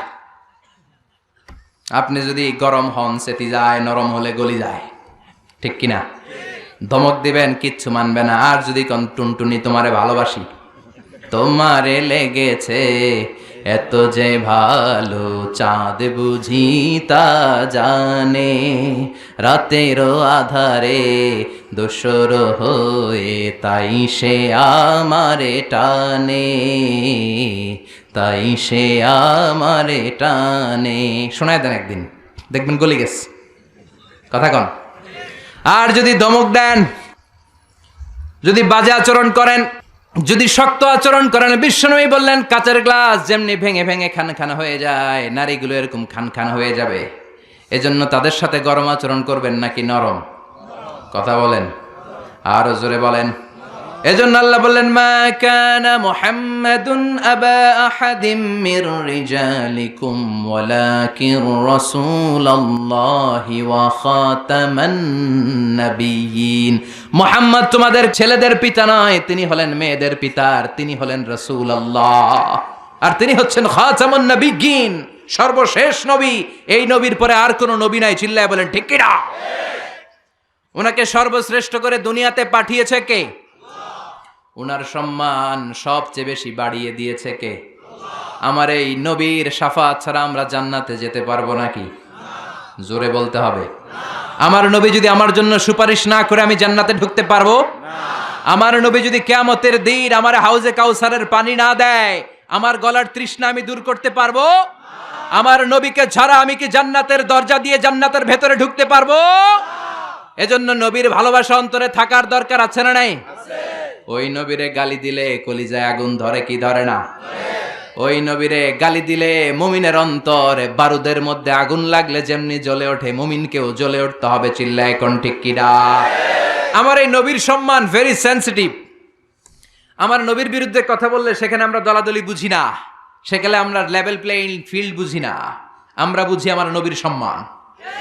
আমার নবীর বিরুদ্ধে যদি কেউ কথা বলে, কেউ যদি ব্লগে লিখে, আমার নবীর সম্মান নিয়ে যদি কেউ কটু কথা করে, তার পারিবারিক জীবন, সামাজিক জীবন নিয়ে যদি কথা বলে, কেউ যদি তার হাত দিয়ে রং তুলে দিয়ে আমার নবীর বিরুদ্ধে কার্টুন আঁকে, ওর হাত আমাদের ভেঙে দিতে হবে। চিল্লায় বলেন ঠিক কি না?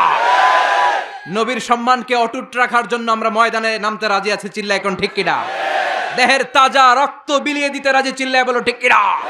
কারা কারা রাজি? দুহা তুচু করে আল্লাহরে দেখাও।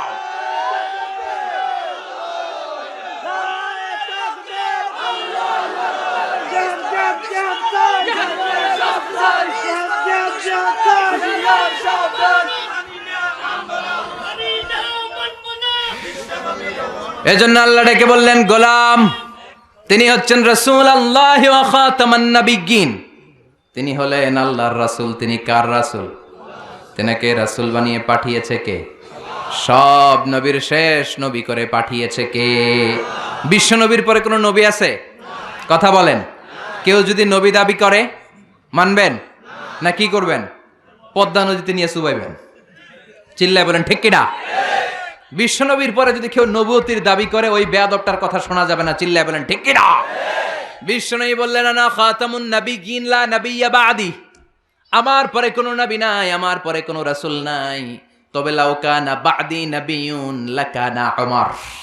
আমার পরে যদি নবী হওয়ার কোয়ালিটি কারো থাকে, আমার প্রাণের সাহাবা ওমরের সেই কোয়ালিটি আছে। ঠিক কিনা?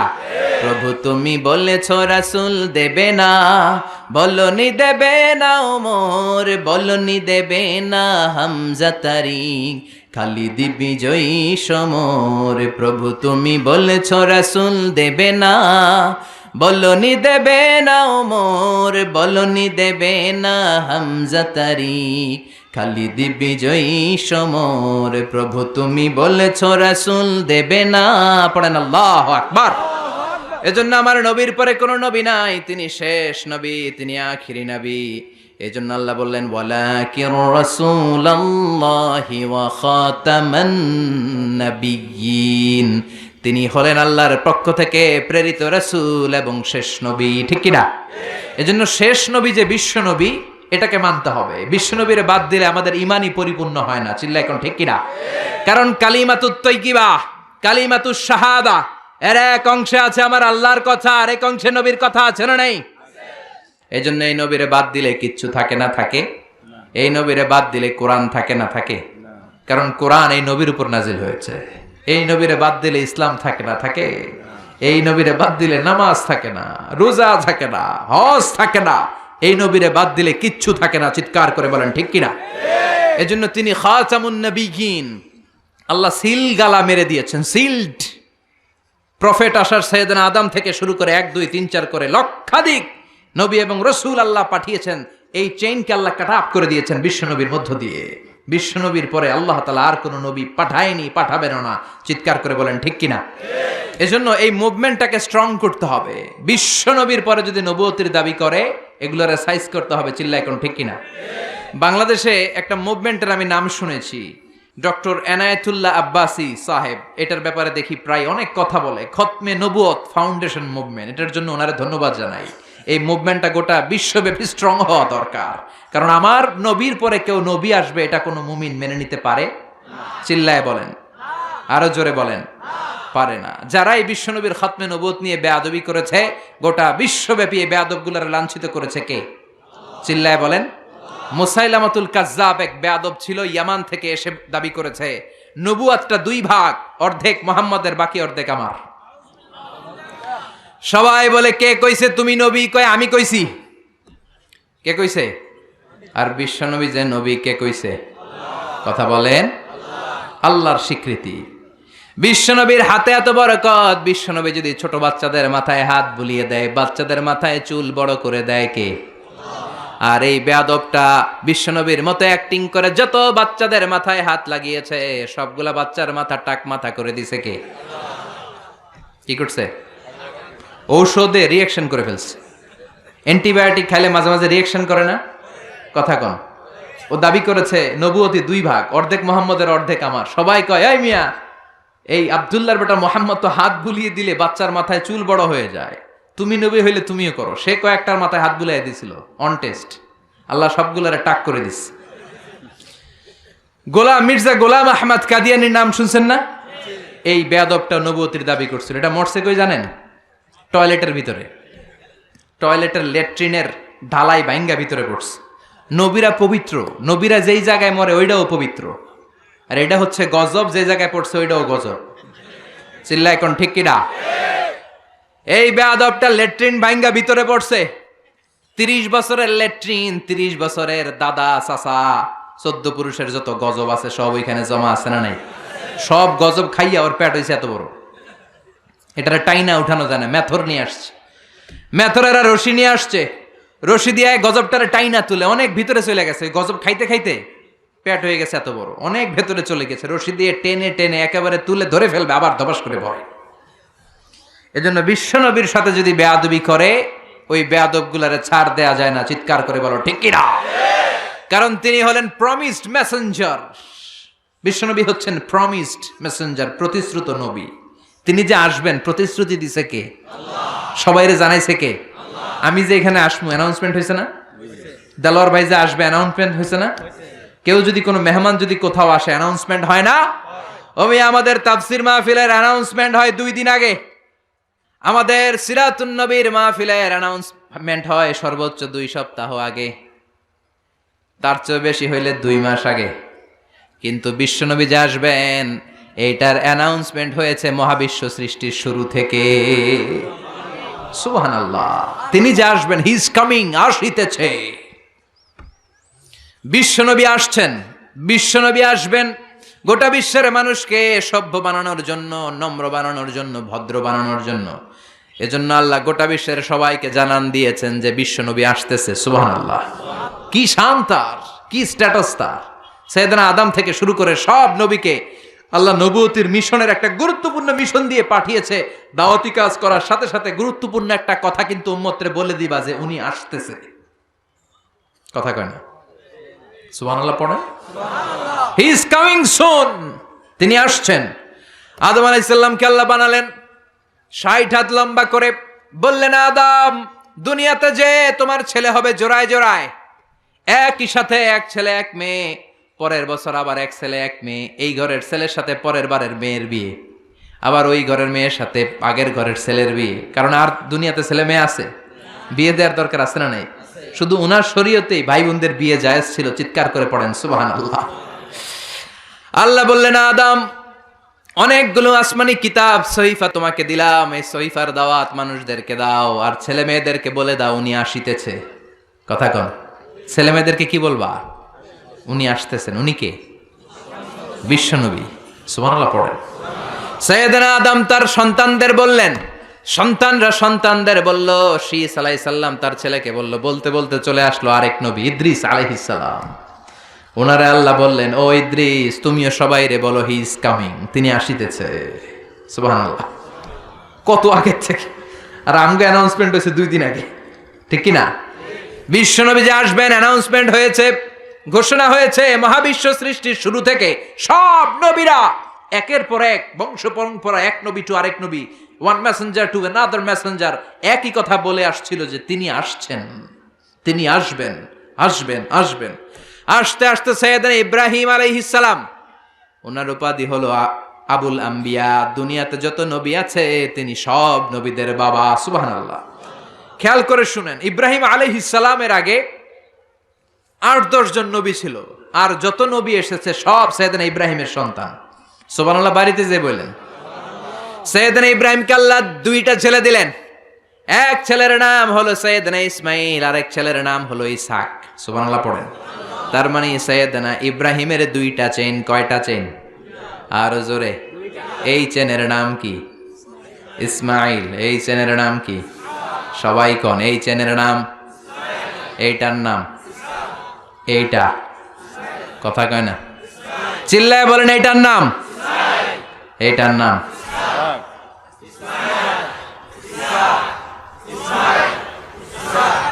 সুবহানাল্লাহ পড়েন। সাররা আর হাজেরা, হাজেরার গর্ভ থেকে এসেছে ইসমাইল, আর সাররার গর্ভ থেকে এসেছে ইসহাক। সাইয়েদনা ইসমাইল, সাইয়েদনা ইসহাক, এই 2 ছেলেকেও সাইয়েদনা ইব্রাহিম বললেন উনি আসিতেছে। উনি কে? মুহাম্মদ সাল্লাল্লাহু আলাইহি ওয়াসাল্লাম। এই 2 ছেলে সবাইরে বলে গেলেন আসবে, উনি আসবেন। কিন্তু দুঃখজনক হলেও সত্যি, সাইয়েদনা ইসমাইলের ঔরসে কোনো নবী আল্লাহ পাঠান নাই। সাইয়েদনা ইসমাইলের কোনো ছেলে নবী নাই, নবী নাই, নবী নাই, নবী ছাড়া এটা ইসমাইলের ঔরসে কোনো নবী নাই। সব নবী, এই যে লক্ষ লক্ষ নবীর কথা শুনি, সব ইসহাক আলাইহিস সালামের বংশধর। সুবহানাল্লাহ বলেন।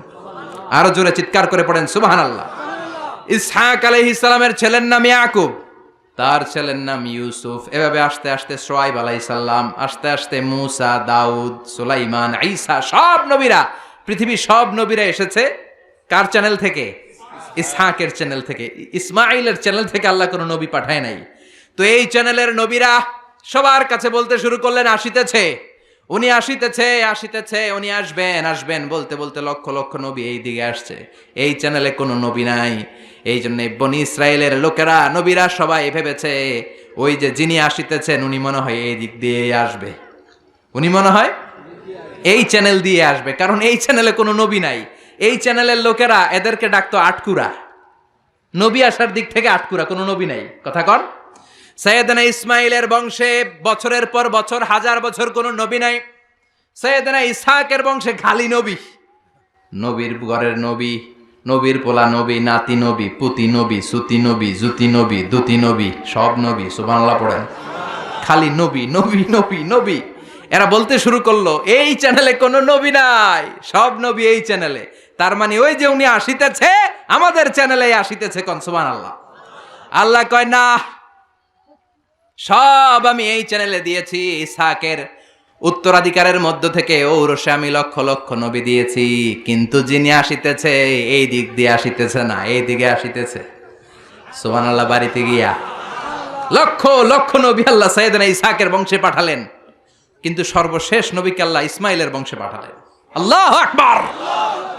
তো ওনারা অপেক্ষা করেছে 1000 বছর। সূর্যের আলো নাই, বিজয় নাই, সম্ভাবনার কোনো দিক নাই, কিন্তু মুমিন এই ধরনের পরিস্থিতিতে মোটেও বিচলিত হয় না, কারণ তারা ইসমাইলের বংশধর। চিৎকার করে বলো ঠিক কিনা।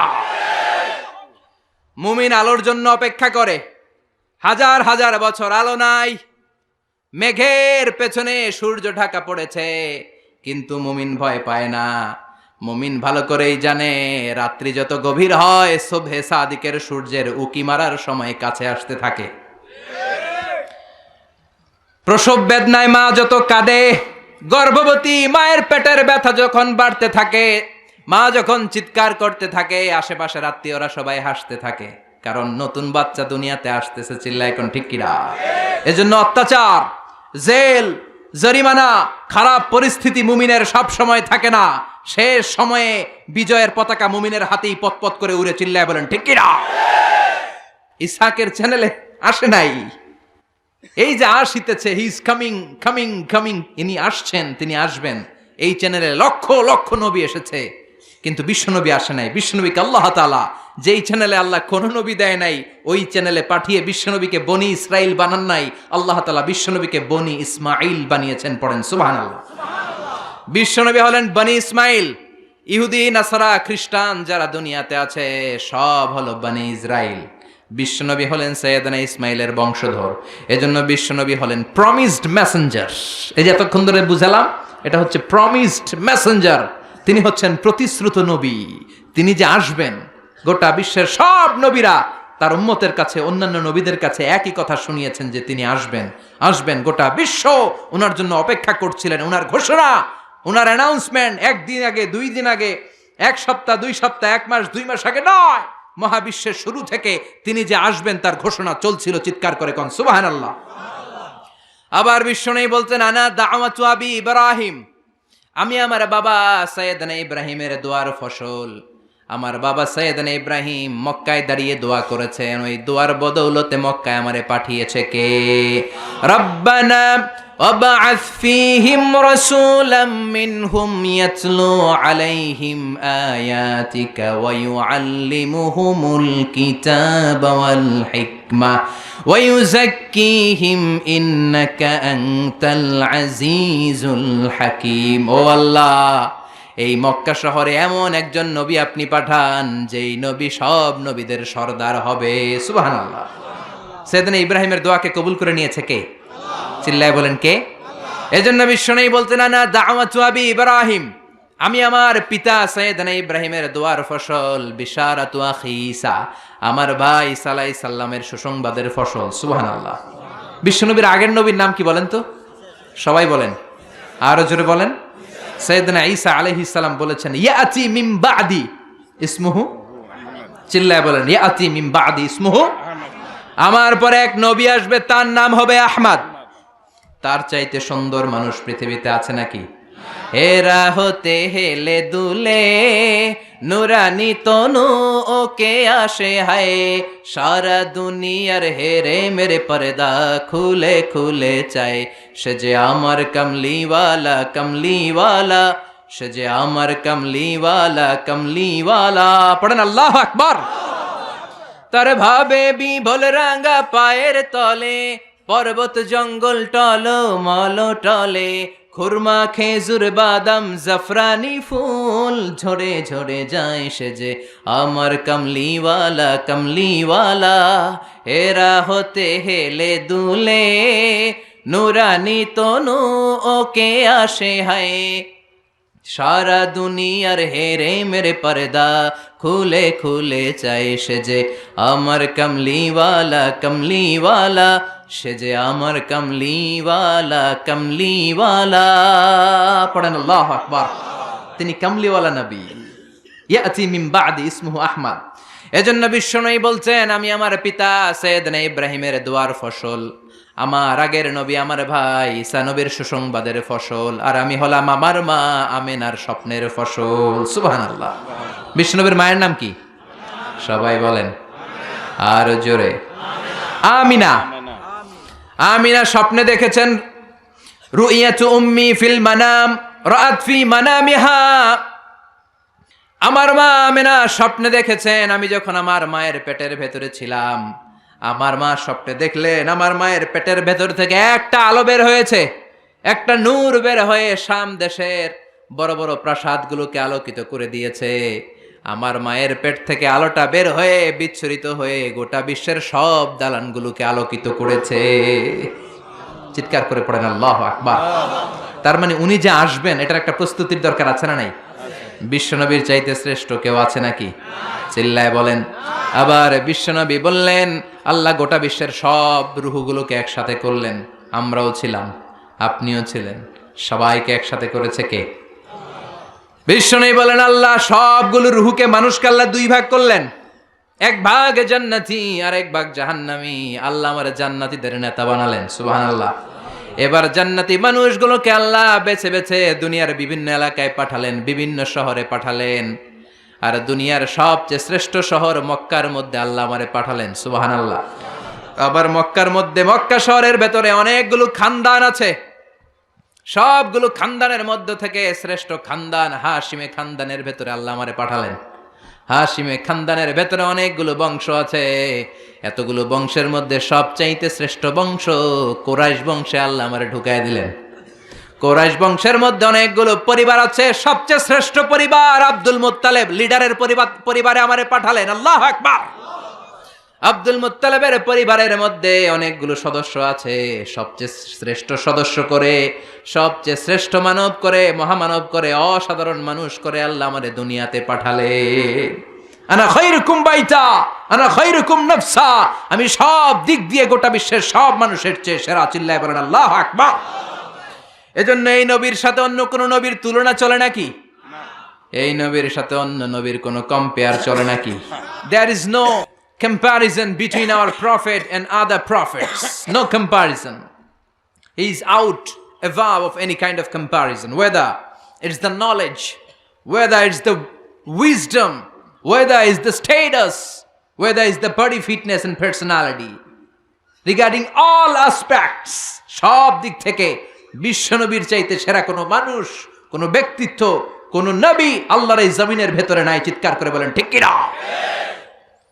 আবার আল্লাহ বললেন, নবী আমি আপনার সব নবীদের মধ্য থেকে এমন স্ট্যাটাস দিলাম, এমন টাইটেল দিলাম, এমন ডেজিগনেশন দিলাম, এরকম অর্ধেক ডেজিগনেশনও কোন নবীকে আমি দেই নাই। কোন সুবহানাল্লাহ। বিশ্বনবীর সাহাবারা মসজিদে নববীতে বসে সব নবীদের নিয়ে আলোচনা করছেন। এক সাহাবী বলে, আমার কাছে সবচাইতে অবাক লাগে আল্লাহ প্রথম যে মানুষটারে বানালেন তারে নবী বানালেন, আর তাকে আল্লাহ একটা টাইটেল দিলেন, টাইটেলটার নাম হলো সফিউল্লাহ। সাইয়েদনা আদম আলাইহিস সালামের টাইটেল কি? কথা বলেন। আরেক সাহাবী বলে, আমার কাছে তার চাইতেও বেশি অবাক লাগে একজন নবীর সাথে আল্লাহ পাহাড়ের উপরে কথা বলেছেন। কি নাম? জোরে বলেন। ওনাকে আল্লাহ উপাধি দিয়েছেন নাজিউল্লাহ। ওই হাদিসে এসেছেন নাজিউল্লাহ, কিন্তু কোরআন অনুযায়ী ওনার আরেকটা উপাধি হচ্ছে কালিমুল্লাহ। কি উপাধি? সবাই বলেন। মুসা কালিমুল্লাহ।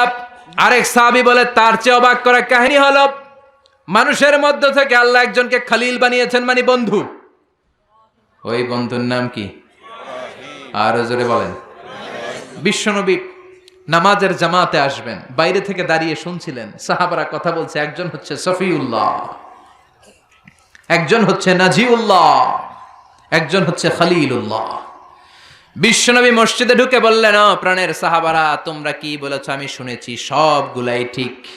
একজন সফিউল্লাহ, একজন কালিমুল্লাহ, আর একজন খলিলুল্লাহ, কিন্তু আমি হলাম হাবিবুল্লাহ।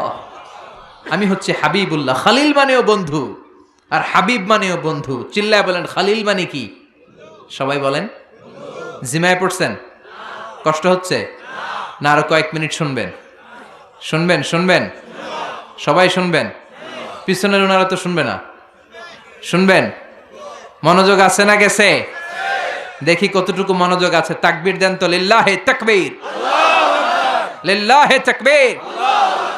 বিশ্বনবী বললেন, সফিউল্লাহ, নাজিউল্লাহ, খলিলুল্লাহ, আমি হচ্ছি খলিল মানেও বন্ধু, হাবিব মানেও। কিন্তু খলিল মানে এমন বন্ধু যেই বন্ধু আল্লাহকে খুশি করার জন্য কাজ করে যায়, আর হাবিব মানে এমন বন্ধু যেই বন্ধুকে খুশি করার জন্য আল্লাহ নিজেই কাজ করে যায়। সুবহানাল্লাহ পড়েন। এজন্য বিশ্বনবীর সাথে অন্য নবীর তুলনা হয় নাকি? কথা কন। বিশ্বনবীকে আল্লাহ কোরআনের মধ্যে কোথাও নাম ধরে ডাকে নাই। ওই মোহাম্মদ, এরকম বলছে না। ওই মোহাম্মদ, এটা আরবি কি? ইয়া মোহাম্মদ আছে? কোরআনে আছে? এই মোহাম্মদ, এই আরবি কি এটার? হ্যাঁ আছে। হাফেজ কে কে আছে দেখি? কয়জন আছে? মাশাআল্লাহ, অনেক হাফেজ। পুরো 30 পারা কোরআনে ইয়া মোহাম্মদ আছে, দেখাইতে পারবা? কিন্তু ইয়া আদম আছে না নাই? ইয়া মূসা, ইয়া ইয়াহইয়া, ইয়া ইব্রাহিম। সুবহানাল্লাহ পড়েন। বিশ্বনবীর নাম রব্বুল আলামিন কোরআনের ভেতরে 4 বার নিলেন মোহাম্মদ বলে, একবার নিলেন আহমদ বলে, কিন্তু 4টা জায়গায় আহমদ সহ 5টা জায়গায় কোথাও বিশ্বনবীকে আল্লাহ নাম ধরে ডাকে নাই। কোন সুবহানাল্লাহ। আবার আল্লাহ বললেন, খবরদার নবীর সাথে যারা থাকো ভদ্রভাবে থাইকো। কার কথা? ইয়া আইয়ুহাল্লাযীনা আমানু লা তারফাউ আসওয়াতাকুম ফাওকা সাওতিন নবী। খবরদার নবীর কণ্ঠের চাইতে যেন তোমাদের কণ্ঠ উঁচু হয়ে না যায়। কার কথা? সাহাবাদেরকে আল্লাহ ডেকে বললেন, ও সাহাবারা শোনো, আমার নবী তোমাদের সাথে থাকে, তোমাদের সাথে ঘুমায়, তোমাদের সাথে হাঁটে, তোমাদের সাথে বাজারে যায়, তাই বলে তোমরা নিজেরা নিজেদের সাথে যেমন আচরণ করো নবীর সাথেও কি তেমন আচরণ করা যাবে নাকি? কথা বলেন। এটা কি যেন তেন নবী? এটা যেন তেন নবী? আল্লাহ বললেন, খবরদার নবীর কণ্ঠের চাইতে যেন কণ্ঠ বড় হয়ে না যায়। কয়েকজন সাহাবা বসে বনু তামিম গোত্রের লিডার কে হবে বিশ্বনবী সাহাবীদেরকে নিয়ে গোল টেবিল বৈঠক করছেন। আমাদের দেশে বৈঠক হয় না, রাউন্ড টেবিল মিটিং হয়, শুনছেন আপনারা পত্রিকায়? কি বৈঠক? গোল টেবিল বৈঠকে বিশ্বনবী বসেছেন। আবু বকর আছে, ওমর আছে, উসমান আছে, আলী আছে, সব সাহাবারা আছে। বিশ্বনবী বললেন, বনু তামিম গোত্রের একজন নেতা বানাবো, কে নেতা হলে ভালো হয়? সাইয়েদনা আবু বকর বললেন, নবী, উনি হলে ভালো। ওমরে ফারুক কয়, না নবী, আবু বকর যার কথা বলছে সে হইলে ভালো হয় না, আমি জানি কে হইলে ভালো। বিশ্বনবী বললেন, তাইলে কয় এ হইলে ভালো। আবু বকর বলে, ও নবী, ওমরের কাজ হলো খালি আমার এক পোক করা, গুতা মারা। আমি একটা কইলে উনি আর একটা বলবে, এটা আমি জানি।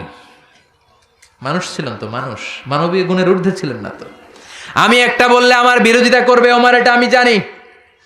ওমর বলে, আমিও জানতাম, আমি যারে কমু এটা আপনি কইবেন না। ওমরে ফারুক বসলেন, এবার বিশ্বনবী কথা বলতে লাগলেন। ওমর ফারুকও কথা বলে, কিন্তু নবী শোনে না। বিশ্বনবী বলেন, আর একটু জোরে হ, একখানা জোরে হ বাজি, আরো জোরে হ, আরো জোরে বলো। কিন্তু ওমরে ফারুক ভয়ের চোটে বলে, আমল সব বাতিল হয়ে যাবে। সুবহানাল্লাহ পড়বেন না? কি নবী, কি নবী আমরা পেয়েছি, কি তার স্ট্যাটাস, কি তার স্ট্যাটাস, কি তার বুদ্ধিমত্তা। ছোটবেলা থেকেই এই নবীরে বুদ্ধি দিয়ে বড় করেছে কে? ইন্টেলেক্ট দিয়ে বড় করেছে কে? কাবা ঘরের নির্মাণ কাজ শুরু হয়ে গেল। কাবা ঘরের সবচাইতে দামি একটা পাথর, কাবা ঘরের 4টা কর্নারের একটা কর্নারের মধ্যে সেট করা পাথরটার নাম, জোরে কন, আরো একখানা জোরে হও, হাজরুল আসওয়াদ। এটা জান্নাতের পাথর। কিয়ামতের দিন আল্লাহ তাআলা এই পাথরকে একটা জিহ্বা দিবে। সুবহানাল্লাহ পড়েন। এই পাথরকে 2টা চোখ দিবে, আর আল্লাহ বলবেন, ও পাথর বল, কে কে তোরে কিস দিছিল? কিস, কিস দিলে হাজরা আসওয়াদে দিবেন, উল্টা পাল্টা জায়গায় দেওয়া যাবে? কথা কন, কই দিবেন কিস? হাজরা আসওয়াদে নাকি বাবার পায়ে নাকি বাবার কবরে? কেউ ফিরে না খালি হাতে, খাজারে তোর দরবারেতে, আছে না নাই? ওই জায়গায় কিস দেওয়া যাবে? বাবারে মিস করা যাবে? মিস করবেন বিশ্বনবীকে। কাকে মিস করব? চিল্লায় বলেন, আরো জোরে বলেন।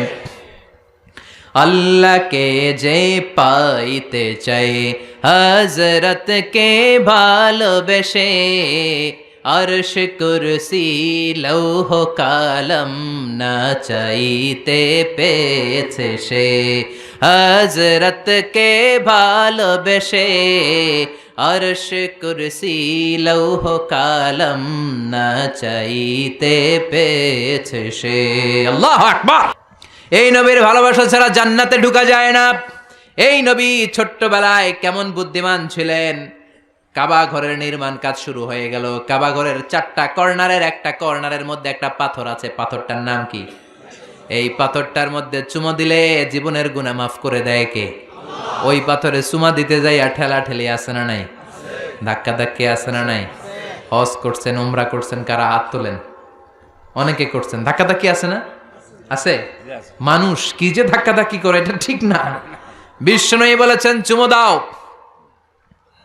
চুমু দিতে না পারলে হাত দিয়ে আঘাত করো, এরপরে ওই হাতে চুমু দাও, কিংবা লাঠি দিয়ে পাথরটার মধ্যে কুতামাইরা লাঠিতে চুমু দাও। আর ধাক্কা ধাক্কির কারণে দিতে না পারলে দূর থেকে এরকম হাত দিয়ে ইশারা করো, সুবহানাল্লাহ। তারপরও পাথরটা আপনার পক্ষে সাক্ষী দিবে, সুবহানাল্লাহ। তো এই পাথরটা কি দামি না কম দামি? কাবা ঘরের নির্মাণ, হাজরা আসওয়াদের পাথরটাকে একটা নির্দিষ্ট জায়গায় রাখা হলো।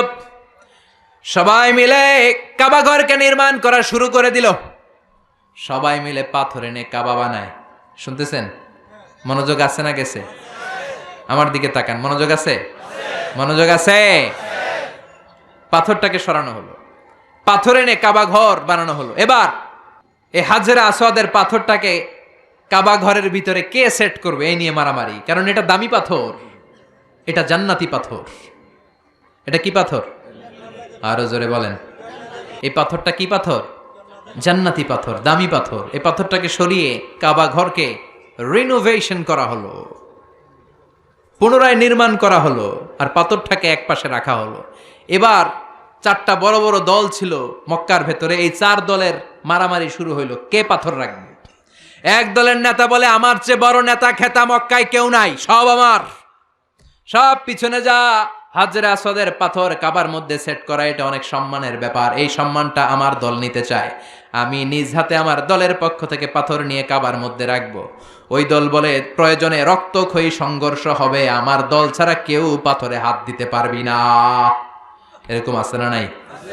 মারামারি। দেশ আমার, এই দেশ আমার, আমি স্বাধীনতার পক্ষে, আমি ওইটার পক্ষে, সব আমি খামু। আছে না নাই? চারটা দল, চার দলের নেতাই বলে প্রয়োজনে রক্তক্ষয়ী সংঘর্ষ হবে, রক্তের বন্যা হয়ে যাবে মক্কায়, কেউ হাজরা আসওয়াদের পাথরে হাত দিতে পারবি না। মক্কার কেউ সমাধান দিতে পারে না, কেউ পারে না। ছোট্ট মুহাম্মদ সাল্লাল্লাহু, বিশ্বনবী চলে আসলেন। বিশ্বনবী আসার পরে বিশ্বনবী বললেন, আমি সমাধান দিতে চাই। সবাই কয় আমরা মেনে নিলাম, সুবহানাল্লাহ। কারণ ছোট্টবেলা থেকে সাদেক আল আমিন, সত্যবাদী, বিশ্বাসী, the most trust worthy personality in Mecca city, Mecca বিশ্বনবীর চাইতে বিশ্বস্ত দ্বিতীয় কেউ ছিল না, কোন সুবহানাল্লাহ। বিশ্বনবী বললেন, ছোট্ট মুহাম্মদ এসে বলল, আমি সমাধান দিব। সবাই বলল, আসো, তুমি আল আমিন, তুমি কি ধরনের সমাধান দিবা বলো। বিশ্বনবী বললেন, আপনারা চারজন মিলেই রাখবেন, সমস্যা নাই, একটা রুমাল নিয়ে আমার কাছে আসেন। একটা রুমাল এনে বিশ্বনবীর হাতে দেয়া হলো। বিশ্বনবী বললেন, চার জাতীয় নেতা রুমালের চার কর্নারে ধরেন। চার নেতা আবুলের মতো চার কর্নার ধরছে। এই যে এত বড় রুমাল, বিশ্বনবী বললেন, ও জাতীয় নেতা আপনি ধরেন এইদিকে, ওই নেতা আপনি ধরেন এইদিকে, ও নেতা আপনি ধরেন এইদিকে, আপনি ধরেন এইদিকে। চার নেতা আবুলের মতো দইরা খাড়াইছে। এবার বিশ্বনবী বললেন, হাজরা আসওয়াদের সামনে আসেন। বিশ্বনবী তার বরকতময় দুইটা হাত দিয়ে মাঝখানে নিজ হাতে হাজরা আসওয়াদ রাখলেন, সুবহানাল্লাহ। বিশ্বনবী বললেন, এই তো আপনারা চারজনেই ধরছেন, সুবহানাল্লাহ কইবেন না? কি বুদ্ধি, কি প্রত্যুৎপন্নমতিতা, এক একটা নবীকে আল্লাহ কি ইন্টেলেকচুয়াল পাওয়ার দিয়েছেন, সুবহানাল্লাহ। বিশ্বনবী বুঝালেন, এই তো চারজনেই পাইছেন, মারামারির দরকার কি, এবার চলেন। বিশ্বনবী সামনে সামনে হাঁটে, চার জাতীয় নেতা চার কোনা ধইরা হাঁটে। মূলত হাজরা আসওয়াদ তার মধ্যে হাত লেগেছে কার? বিশ্বনবী, সুবহানাল্লাহ। আবার কাবার ওই কর্নারে যেয়ে দাঁড়ায়। বিশ্বনবী বললেন, সোজা হয়ে দাঁড়ান, আমি এবার ধরবো। বিশ্বনবী নিজ হাতে হাজরা আসওয়াদ পাথরটাকে তুলিয়ে কাবার কর্নারের মধ্যে রেখে দিলেন। বাকি চার নেতা ছাগলের 3 নাম্বার বাচ্চার মতো আনন্দে লাফানো শুরু করলো, সুবহানাল্লাহ। কি বুদ্ধি, সবাই খুশি রাখার, কি প্রত্যুৎপন্নমতিতা, চিল্লায় পড়েন আল্লাহু আকবার। এজন্য এ নবী এমন নবী, যেই নবীর সাথে গোটা বিশ্বের কারো কোনো ধরনের তুলনা চলতে পারে না। চিল্লায় বলেন, পারে না। এই নবীর চেহারার সাথে অন্য নবীর চেহারার মিল আছে নাকি? অনেকে বলে সাইয়েদনা ইউসুফ আলাইহিস সালাম সবচেয়ে বেশি সুন্দর ছিল, কিন্তু আমার বিশ্ব নবীর চাইতে বেশি সুন্দর নাকি? না। বেশি সুন্দর না। বিশ্ব নবীর কুমারী বউ মা আয়েশা বলেন, ও মিশরের নারীরা, তোমরা ইউসুফ নবীর সুন্দর বলো। ইউসুফ নবীর চেহারা দেখে ওয়াকাচ্চানা আইদিয়াহুন্না, মিশরের নারীরা মাল্টা ফল বা লেবু কাটতে যে আঙ্গুল কেটে ফেলেছে। তিনি মিশরের নারীদেরকে লক্ষ্য করে বললেন, ও মিশরের নারীরা শোনো শোনো, সৈয়দনা ইউসুফ আলাইহিস সালামের চেহারা দেখে, সৌন্দর্য দেখে লেবু কাটতে যে তোমরা ভুল করে শুধু আঙ্গুল কেটেছো। আর আমার কলিজার টুকরা স্বামী, আমার প্রিয়তম, আমার বিশ্বনবীর নূরানী চেহারাটা যদি একবারের জন্য দেখতা, লেবু কাটতে যে আঙ্গুল নয়, প্রত্যেকের কলিজাটারে কেটে কেটে টুকরা টুকরা করে দিতা। এত সুন্দর ছিলেন তিনি। চাঁদের চেয়ে সুন্দর তুমি, নবী আমার কামলিওয়ালা। পড়েন পড়েন, চাঁদের চেয়ে সুন্দর তুমি, নবী আমার কামলিওয়ালা। দু জাহানের বাদশাহ তুমি, প্যারা নবী সাল্লে আলা। দু জাহানের বাদশাহ তুমি, প্যারা নবী সাল্লে আলা। চাঁদের চেয়ে সুন্দর তুমি, নবী আমার কামলিওয়ালা। পড়েন সুবহানাল্লাহ। কোন নবীর সাথে ওনার চেহারার মিল নাই, এত সুন্দর ছিলেন। বিশ্বনবী বলতেন, আনা মালিহুন ওয়া আখি ইউসুফ সাবিহুন। আমি হলাম মালিহ, লাবণ্যময় সুন্দর, আমার ভাই ইউসুফ হলো সাদা সুন্দর। কোনটার দাম বেশি? লাবণ্যময় সুন্দরের দাম বেশি। চিল্লায় বলেন ঠিক কিনা? আবার অনেকে বলে সৈয়দনা দাউদ আলাইহিস সালামের কণ্ঠ ছিল চমৎকার, কিন্তু বিশ্বনবীর কণ্ঠের চাইতে বেশি চমৎকার নাকি? কথা বলেন। বিশ্বনবীর কণ্ঠের জাদুমাখা তেলাওয়াত শুনে মক্কার কাফের গুলো কালিমা পড়ে মুসলমান হয়ে যেত। শুধু তেলাওয়াত শুনে কত হাজার নাস্তিক যে আস্তিক হয়েছে তার কোনো ইয়ত্তা নাই। চিল্লায় পড়েন আল্লাহু আকবার। এজন্য এ নবীর হাতে বরকত, এ নবীর কথায় বরকত, এ নবীর শিক্ষার ভেতরে বরকত আছে না নাই? বিশ্বনবী যে গাছের মধ্যে হাত লাগাতেন, গাছের ফলন বাড়িয়ে দিত কে? বিশ্বনবী যে কুয়ার মধ্যে থুতু ফেলতেন, কুয়ার লোনা পানিকে মিঠা পানি বানিয়ে দিত কে? বিশ্বনবী যেই বাচ্চার মাথার মধ্যে হাত বুলিয়ে দিতেন, মাথার চুলগুলো বড় করে দিত কে? আবার বিশ্বনবী যদি আঙ্গুল তুলে চাঁদের উপরে আঙ্গুল বুলাতেন, চাঁদকে দুই ভাগ করে দিত কে? আল্লাহু আকবার। এমন নবী আঙ্গুল উঠালে চাঁদ ভেঙে যায়, পা জমিন থেকে তুললে মেরাজে চলে যায়, হা বললে শরীয়তের হুকুম হালাল হয়ে যায়, আবার না বললে শরীয়তের হুকুম হারাম হয়ে যায়। কোন সুবহানাল্লাহ। এত বরকতময় নবী আল্লাহ যত নবী দিয়েছে, কোন নবীর ভেতর কি এত বরকত ছিল? কথা বলেন। ছিল? জাবের ইবনে আব্দুল্লাহ, বাবা মারা গিয়েছে, আব্দুল্লাহ দুনিয়ায় নাই। বিশ্বনবীর কাছে এসে বলে, নবী দুনিয়া থেকে আমার আব্বা বিদায় নিয়েছে। বিশ্বনবী বললেন, ইন্না লিল্লাহি ওয়া ইন্না ইলাইহি রাজিউন। জাবের বলে, নবী আপনি আমার আব্বার জানাজার ইমামতি করবেন। আর এমন ঋণ আমার বাবা রেখে গিয়েছে, আমার পক্ষের এই ঋণগুলো আদায় করা সম্ভব না। ও নবী আপনি কিছু একটা করেন। ও মিয়া, বাপে যদি ঋণ রেখে যায় ছেলেদেরকে দিতে হয়। কোন ঠিক কিনা? জাবের ইবনে আব্দুল্লাহর বাবার অনেক ঋণ, ছেলে হিসেবে জাবেরের কাঁধে চেপেছে। বিশ্বনবী বললেন, জাবের ঘরে কি আছে বল? বলে, খালি এক টুকরি খেজুর আছে, এক বল পরিমাণ খেজুর আছে, কিন্তু পাওনাদার তো অনেক, পাওনাদার 20-30 জন, একজনকে দিলেই তো খেজুর শেষ হয়ে যাবে। নবী বিশ্বনবী বললেন, সব পাওনাদারদের গুলারে লম্বা করে লাইন ধরা, আমার জন্য অপেক্ষা কর, আমি চলে আসছি। বিশ্বনবী জাবেরের বাসায় গেলেন। বিশ্বনবী বললেন, কই তোর খেজুরের বল, এদিকে নিয়ে আয়। সৈয়দনা জাবের বল ভর্তি খেজুর নিয়ে বিশ্বনবীর কাছে রাখলেন। বিশ্বনবী বললেন, ও পাওনাদারেরা লাইন ধরো। বিশ্বনবী জাবের রে বললেন, ও জাবের ঘর থেকে একটা চাদর নিয়ে আয়। বিশ্বনবী চাদর দিয়ে খেজুর ভর্তি বলটাকে উপর দিয়ে ঢেকে দিলেন, আর বললেন, জাবের আমি সামনে দাঁড়িয়ে রইলাম, বিসমিল্লাহ বলে এক হাত দিয়ে খেজুর বের কর, পাওনাদারদেরকে পাওনা মিটিয়ে দে। সৈয়দনা জাবের বললেন, বিশ্বনবীর কথা মতো, বিশ্বনবীর গাইডলাইন মতো আমি খেজুর বের করতে লাগলাম। বিসমিল্লাহ বলে চাদর না উঠিয়ে ডান হাত দিয়ে টেনে টেনে খেজুর বের করলাম।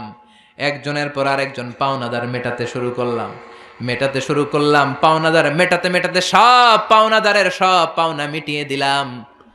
পরে খেজুর ভর্তি বলের উপর থেকে চাদর তুলে দেখি, শুরুতে যেমন খেজুর ছিল ওই পরিমাণ খেজুর এখনো রয়ে গিয়েছে। বরকত বেশি না কম? আর জোরে কম? এজন্য সব কাজের শুরুতে বিসমিল্লাহর দরকার আছে না নাই? বিসমিল্লাহ বলে সব কাজ শুরু করতে রাজি আছেন তো? আহলে সুফার সাহাবী আবু হুরায়রা বিশ্বনবী যত হাদিস বলতেন সব মুখস্থ করে ফেলেছে।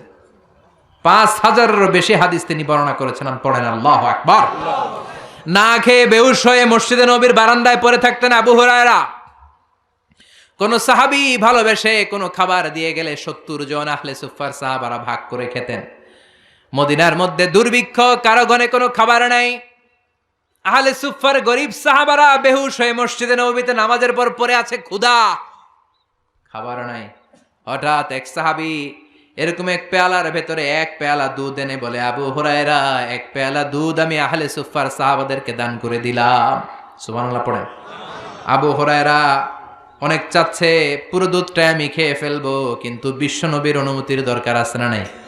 বিশ্বনবীর কাছে গেলেন, ইয়া রাসূলুল্লাহ, দুর্ভিক্ষ, ক্ষুধার জ্বালায় আমরা বেহুশ, আহলে সুফফার 70 জন পাগলের মতো শুয়ে আছে, নবী খাবার নাই, এক পেয়ালা দুধ এসেছে গো নবী, এই যে এক পেয়ালা দুধ। বিশ্বনবী বললেন, সবাইরে ডাকো। আবু হুরায়রা মনে মনে ভাবছিল ওনারাই খাইতে কইব। আবু হুরায়রা কি ভাবছে? যে আবু হুরায়রা তুমি শুরু করো। আবু হুরায়রাকে হায় হায় কি হইলে, সবাই চলে আসতো তো কিচ্ছু পাবো না, ভাগে। কিন্তু বিশ্বনবীর অর্ডারে কিছু করার সুযোগ নাই, সবাইরে নিয়ে বসলেন 70 জন। সুবহানাল্লাহ কোন। আবু হুরায়রা বিশ্বনবীর বাম দিক দিয়ে বসা, কোন দিকে? কথা কন। আর বিশ্বনবীর অভ্যাস ছিল খাবার বিতরণের সময় ডান দিক দিয়া শুরু করতেন। কোন দিক দিয়া? আবু হুরায়রা দুধ নিয়ে আসছে, আবু হুরায়রার ভাগ্যে দুধ নাই। আবু হুরায়রা বসছে বাম দিকে, ওমি এক পেয়ালা দুধ, মানুষ 70 জন। তো ডানে বসলে বিশ্বনবী বলতেন, আবু হুরায়রা বিসমিল্লাহ। বিশ্বনবীর পদ্ধতি ছিল, কেন রাসূলুল্লাহ ইউহিব্বু আত-তায়াম্মুনা ফি আমরিহি কুল্লি ফি তানাউলিহি ফি তারাজ্জুলিহি, সব ভালো কাজে বিশ্বনবীর ডান দিক থেকে। মুসাফা করলে ডান দিক, খাদ্য বিতরণ ডান দিক, চিরুনি দিয়ে চুল আঁচড়ানোর সময় ডান দিক, জুতা পরলে আগে ডান পা, জামার ভেতরে আস্তিনে আগে ডান হাত। সুবহানাল্লাহ। কারণ বিশ্বনবী ডানপন্থী। কি পন্থী? আর কোন ডানপন্থী ছাড়া কোনো বামপন্থীর বাচ্চা জান্নাতে ঢুকবে না। চিল্লায় এখন ঠিক কিনা? মুষ্টিবদ্ধ হাতকে উপরের দিকে করেন এরকম, চিল্লায় বলেন আমরা ডানপন্থী। কোন পন্থী? আর জোরে বলে কোন পন্থী? কোন ডানপন্থী ছাড়া বামপন্থী জান্নাতে ঢুকবে? আমরা ডানপন্থী হয়ে মরতে চাই, আল্লাহ তুমি কবুল করো। আর জোরে পড়েন আমিন। ছোট্ট এক পেয়ালা দুধ। আবু হুরায়রা যদি ডান দিকে থাকতো, বিশ্বনবী আবু হুরায়রাকে আগে দিতেন। আবু হুরায়রা বসেছে কোন দিকে? আর জোরে হওয়াজি। বাম দিকে বসা। আবু হুরায়রা মনে মনে ভাবে, আমার কপালে আজকে দুধ নাই। কি নাই? দুধের বাটির ভিতরে পানি মিশাই আজকে খামু। একেবারে আশা ছেড়ে দিছে, এক পেয়ালা দুধ, মানুষ 70 জন, কে কি ভাগে পাবে মিয়া। বিশ্বনবী সবাইরে নিয়ে বসলেন। বিশ্বনবীর বাম দিকে সাইয়েদনা আবু হুরায়রা মুখটাকে গোমরা করে ভেবে তাকিয়ে রইলেন দুধের দিকে। অন্য সাহাবারা খায়, আবু হুরায়রা তাকায় থাকে। আহ, কি দুঃখ, কি কষ্ট, কি জ্বালা। এক বাটি দুধ, 70 জন। বিশ্বনবী চিরাচরিত স্বভাব অনুযায়ী ডান দিকের সাহাবারে বললেন, বিসমিল্লাহ, শুরু কর আল্লাহর নামে। কার নামে? আরো জোরে, কার নামে? সব জায়গায় ওই নাম থাকার দরকার আছে না নাই? নাকি খালি মাহফিলে, নাকি মসজিদে, নাকি মাদ্রাসায়, নাকি এতিমখানায়? সংসদ ভবনে আল্লাহর নাম থাকার দরকার আছে না নাই? ক্যান্টনমেন্টে থাকার দরকার আছে না নাই? গণভবনে থাকার দরকার আছে না নাই? বঙ্গভবনে থাকার দরকার আছে না নাই? ওই ইউএস এর হোয়াইট হাউসের ভেতরে আল্লাহর নামটা ঢুকানোর দরকার আছে না নাই? দুধের পেয়ালাটা নিয়ে বিশ্বনবী বললেন, বিসমিল্লাহ। ওই সাহাবী তো মহাখুশি, ডান দিকে যে বসছে মহাখুশি, পাইছি, আমি পাইছি, আমি পেয়ে গেছি। বিসমিল্লাহ বলে শুরু করলেন। আবু হুরায়রার মন খারাপ। এই সাহাবী পেট ভরে খাওয়ার পরে বিশ্বনবী বললেন, এবার তুমি। দ্বিতীয় সাহাবী পেট ভরে খাওয়ার পরে বিশ্বনবী বললেন, এবার তুমি। 1 জন, 2 জন, 10 জন, 20 জন, 30, 40, 69 নাম্বার সাহাবী খাওয়ার পরে আবু হুরায়রা বাটিটা পেয়ে দেখে, ঠিক যেমন বাটি ভর্তি দুধ আমি নবীর হাতে দিয়েছিলাম, ঠিক সেই পরিমাণ দুধ বাটির ভেতরে আছে। বরকত বেশি না কম? যেই নবী এত বরকত নিয়ে আসলো, ওই নবীরে গালি দিলে বসে থাকা যায়? বসে থাকা যায়? ওই বেয়াদবগুলোরে সাইজ করার দরকার আছে না নাই? কথা বলেন, সাইজ করার দরকার আছে না নাই? এজন্য সিরাতুন নবীর মাহফিলের পক্ষ থেকে বলি, নির্বাচনী ইশতেহারে নতুন করে ঘোষণা দেন, বিশ্বনবীর বিরুদ্ধে কথা বলে ওই বেয়াদবের স্থান বাংলার জমিনে নাই। চিল্লায় বলেন ঠিক কিনা? আর রাষ্ট্রীয়ভাবে এই বেয়াদবগুলোর বিচার না করা হলে জনতার আদালতে এই বেয়াদবগুলোর বিচার হবে। চিল্লায় বলো ঠিক কিনা? কারা কারা এই কথার সাথে একমত আছো? হাত তুলে আল্লাহর দেখা।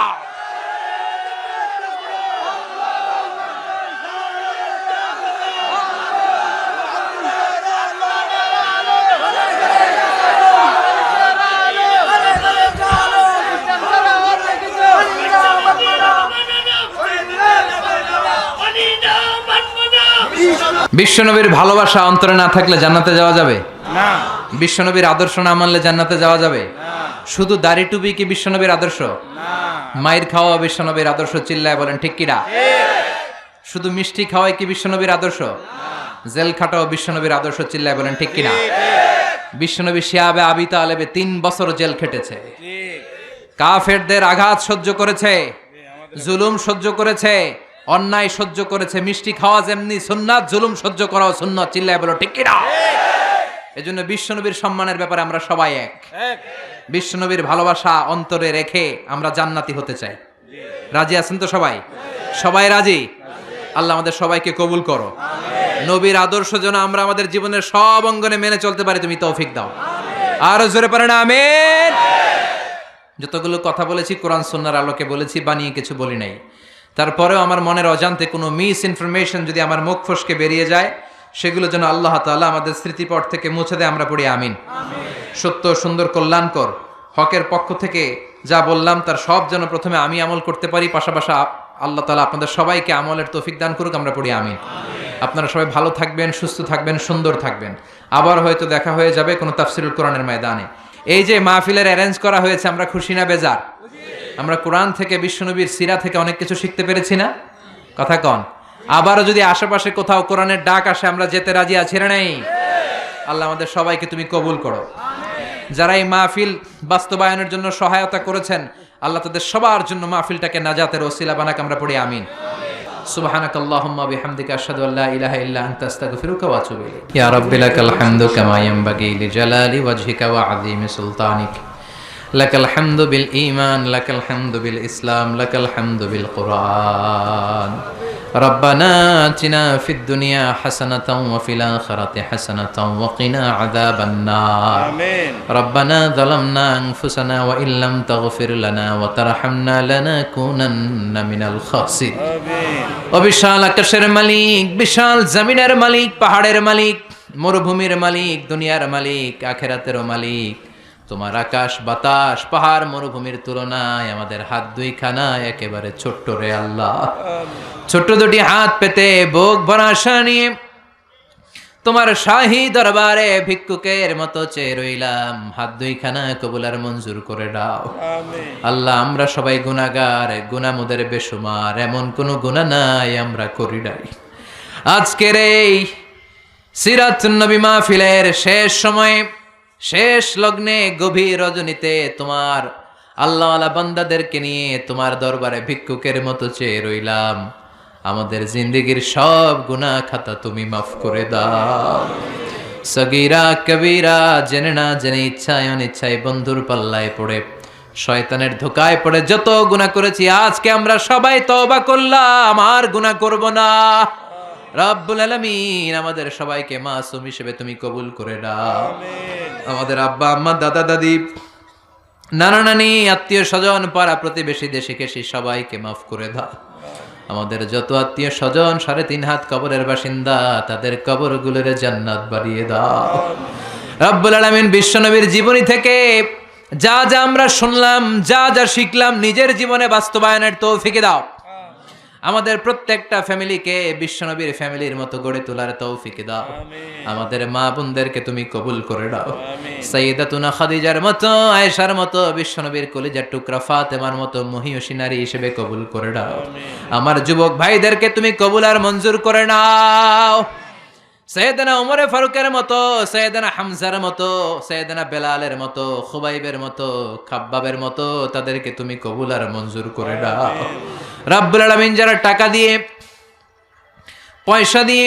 বুদ্ধি দিয়ে পরামর্শ দিয়ে সহযোগিতা করে আজকের এই সিরাতুন নবীর বিশাল মাহফিলটারে সফল করলো কিয়ামতের দিন কঠিন মুসিবতের কালে আজকের মাহফিলটারে নাজাতের ওসিলা বাড়িয়ে দাও আল্লাহ আমরা যা বলি যেন তোমার সন্তুষ্টির জন্য বলতে পারি তৌফিক দাও যা আমরা শুনবো তোমার খুশির জন্য শুনবো তৌফিক দাও আমরা যে আমলগুলো করব আমলগুলোকে তুমি রিয়া লোক দেখানো মনোভাব থেকে মুক্ত করে দাও আমাদের আমলগুলো ইখলাসের সাথে প্রতিপালনের তৌফিক দাও বাংলাদেশের উপর তোমার খাস রহমত নাজিল করে দাও রব্বুল আলামিন 30 ডিসেম্বর আমাদের জাতীয় নির্বাচন সহি সালামতে যেন আমরা একটা নির্বাচন দেখতে পারি, তৌফিক দাও। যোগ্য নেতাদেরকে আমাদের ঘাড়ের উপরে তুমি চাপিয়ে দাও, তাদের নেতৃত্বে কোরআন নিয়ে যেন বাংলার জমিনে আমরা কথা বলতে পারি, তৌফিক দাও। হকের পক্ষে থেকে যারা জুলুমের শিকার সবর ধারণের তৌফিক দাও। আমাদের সব শহীদদেরকে তুমি শাহাদাতের উচ্চ মর্যাদা দাও। আমরা তোমার দরবারে শাহাদাতের মৃত্যু কামনা করি। আমরা যখন মরব আমাদের সবাইকে শহীদি মৃত্যু দিও মাবুদ। রব্বুল আলামিন যতদিন এই দুনিয়ার বুকে বেঁচে থাকব হকের পক্ষে হকের বীর সৈনিক হিসেবে যেন বেঁচে থাকতে পারি, তৌফিক দাও। বাতিলের বিরুদ্ধে কোনো আপোষে যেন চলে না যায়, তুমি তৌফিক দাও। রব্বুল আলামিন আমার যেই ছাত্র ভাইয়েরা এসেছে মেধা শক্তি বাড়িয়ে দাও। ব্যবসায়ী যারা এসেছে ব্যবসায় বরকত দিয়ে দাও। চাকরিজীবী যারা এসেছে চাকরিতে বরকত দিয়ে দাও। হাই স্কুলের, প্রাথমিক স্কুলের, প্রাইমারি স্কুলের হেফজখানার শিক্ষক, কলেজের টিচাররা, ইউনিভার্সিটির প্রফেসররা যারা এসেছে কবুল করে নাও। আমার প্রশাসনের ভাইদেরকে, পুলিশ ভাইদেরকে, আনসার ভাইদেরকে তুমি কবুল আর মঞ্জুর করে নাও। আমার যে ভাইয়েরা আজকের কোরআনের এই মাজলিসকে সফল করলো সবাইকে তুমি কবুল আর মঞ্জুর করে দাও। রব্বুল আলামিন অনেক ভাইয়েরা সেই 24 বছর ধরে এই মাহফিলটা চলে, অনেক যুবক ভাইয়েরা শুরু করেছিল, দুনিয়ায় নাই, তাদের কবরটা জান্নাতের টুকরা বানাও। নতুন একটা মসজিদের কাজ শুরু হয়েছে, দোয়া চাওয়া হয়েছে, মসজিদটারে তুমি ইবাদতের মারকাজ বানাও। রব্বুল আলামিন যতদিনে বাঁচবো তোমার গোলামের মতো বাঁচার তৌফিক দাও। আর যেদিন ক্ষণস্থায়ী মায়ার দুনিয়া, মোহের দুনিয়া ছেড়ে তোমার দরবারে যাব, ঈমানের সাথে তোমার দরবারে চলে যাওয়ার তৌফিক দাও। যেদিন ক্ষণস্থায়ী দুনিয়া ছেড়ে, এই পৃথিবীর মায়া ছেড়ে, সবাইকে ছেড়ে যেদিন পরপারে পারে জমাবো, সেদিন বিশ্বনবীর শেখানো এই মধুর কালিমা টুকুন জপতে জপতে ঈমান নিয়ে যেন আমরা সবাই বিদায় নিতে পারি। লা ইলাহা ইল্লাল্লাহু মুহাম্মাদুর রাসূলুল্লাহ সাল্লাল্লাহু আলাইহি ওয়াসাল্লাম। নিয়মিত ইউটিউব ভিডিও দেখতে সাবস্ক্রাইব করুন। নতুন নতুন ভিডিও পেতে ঘন্টা বাটনটি চাপুন।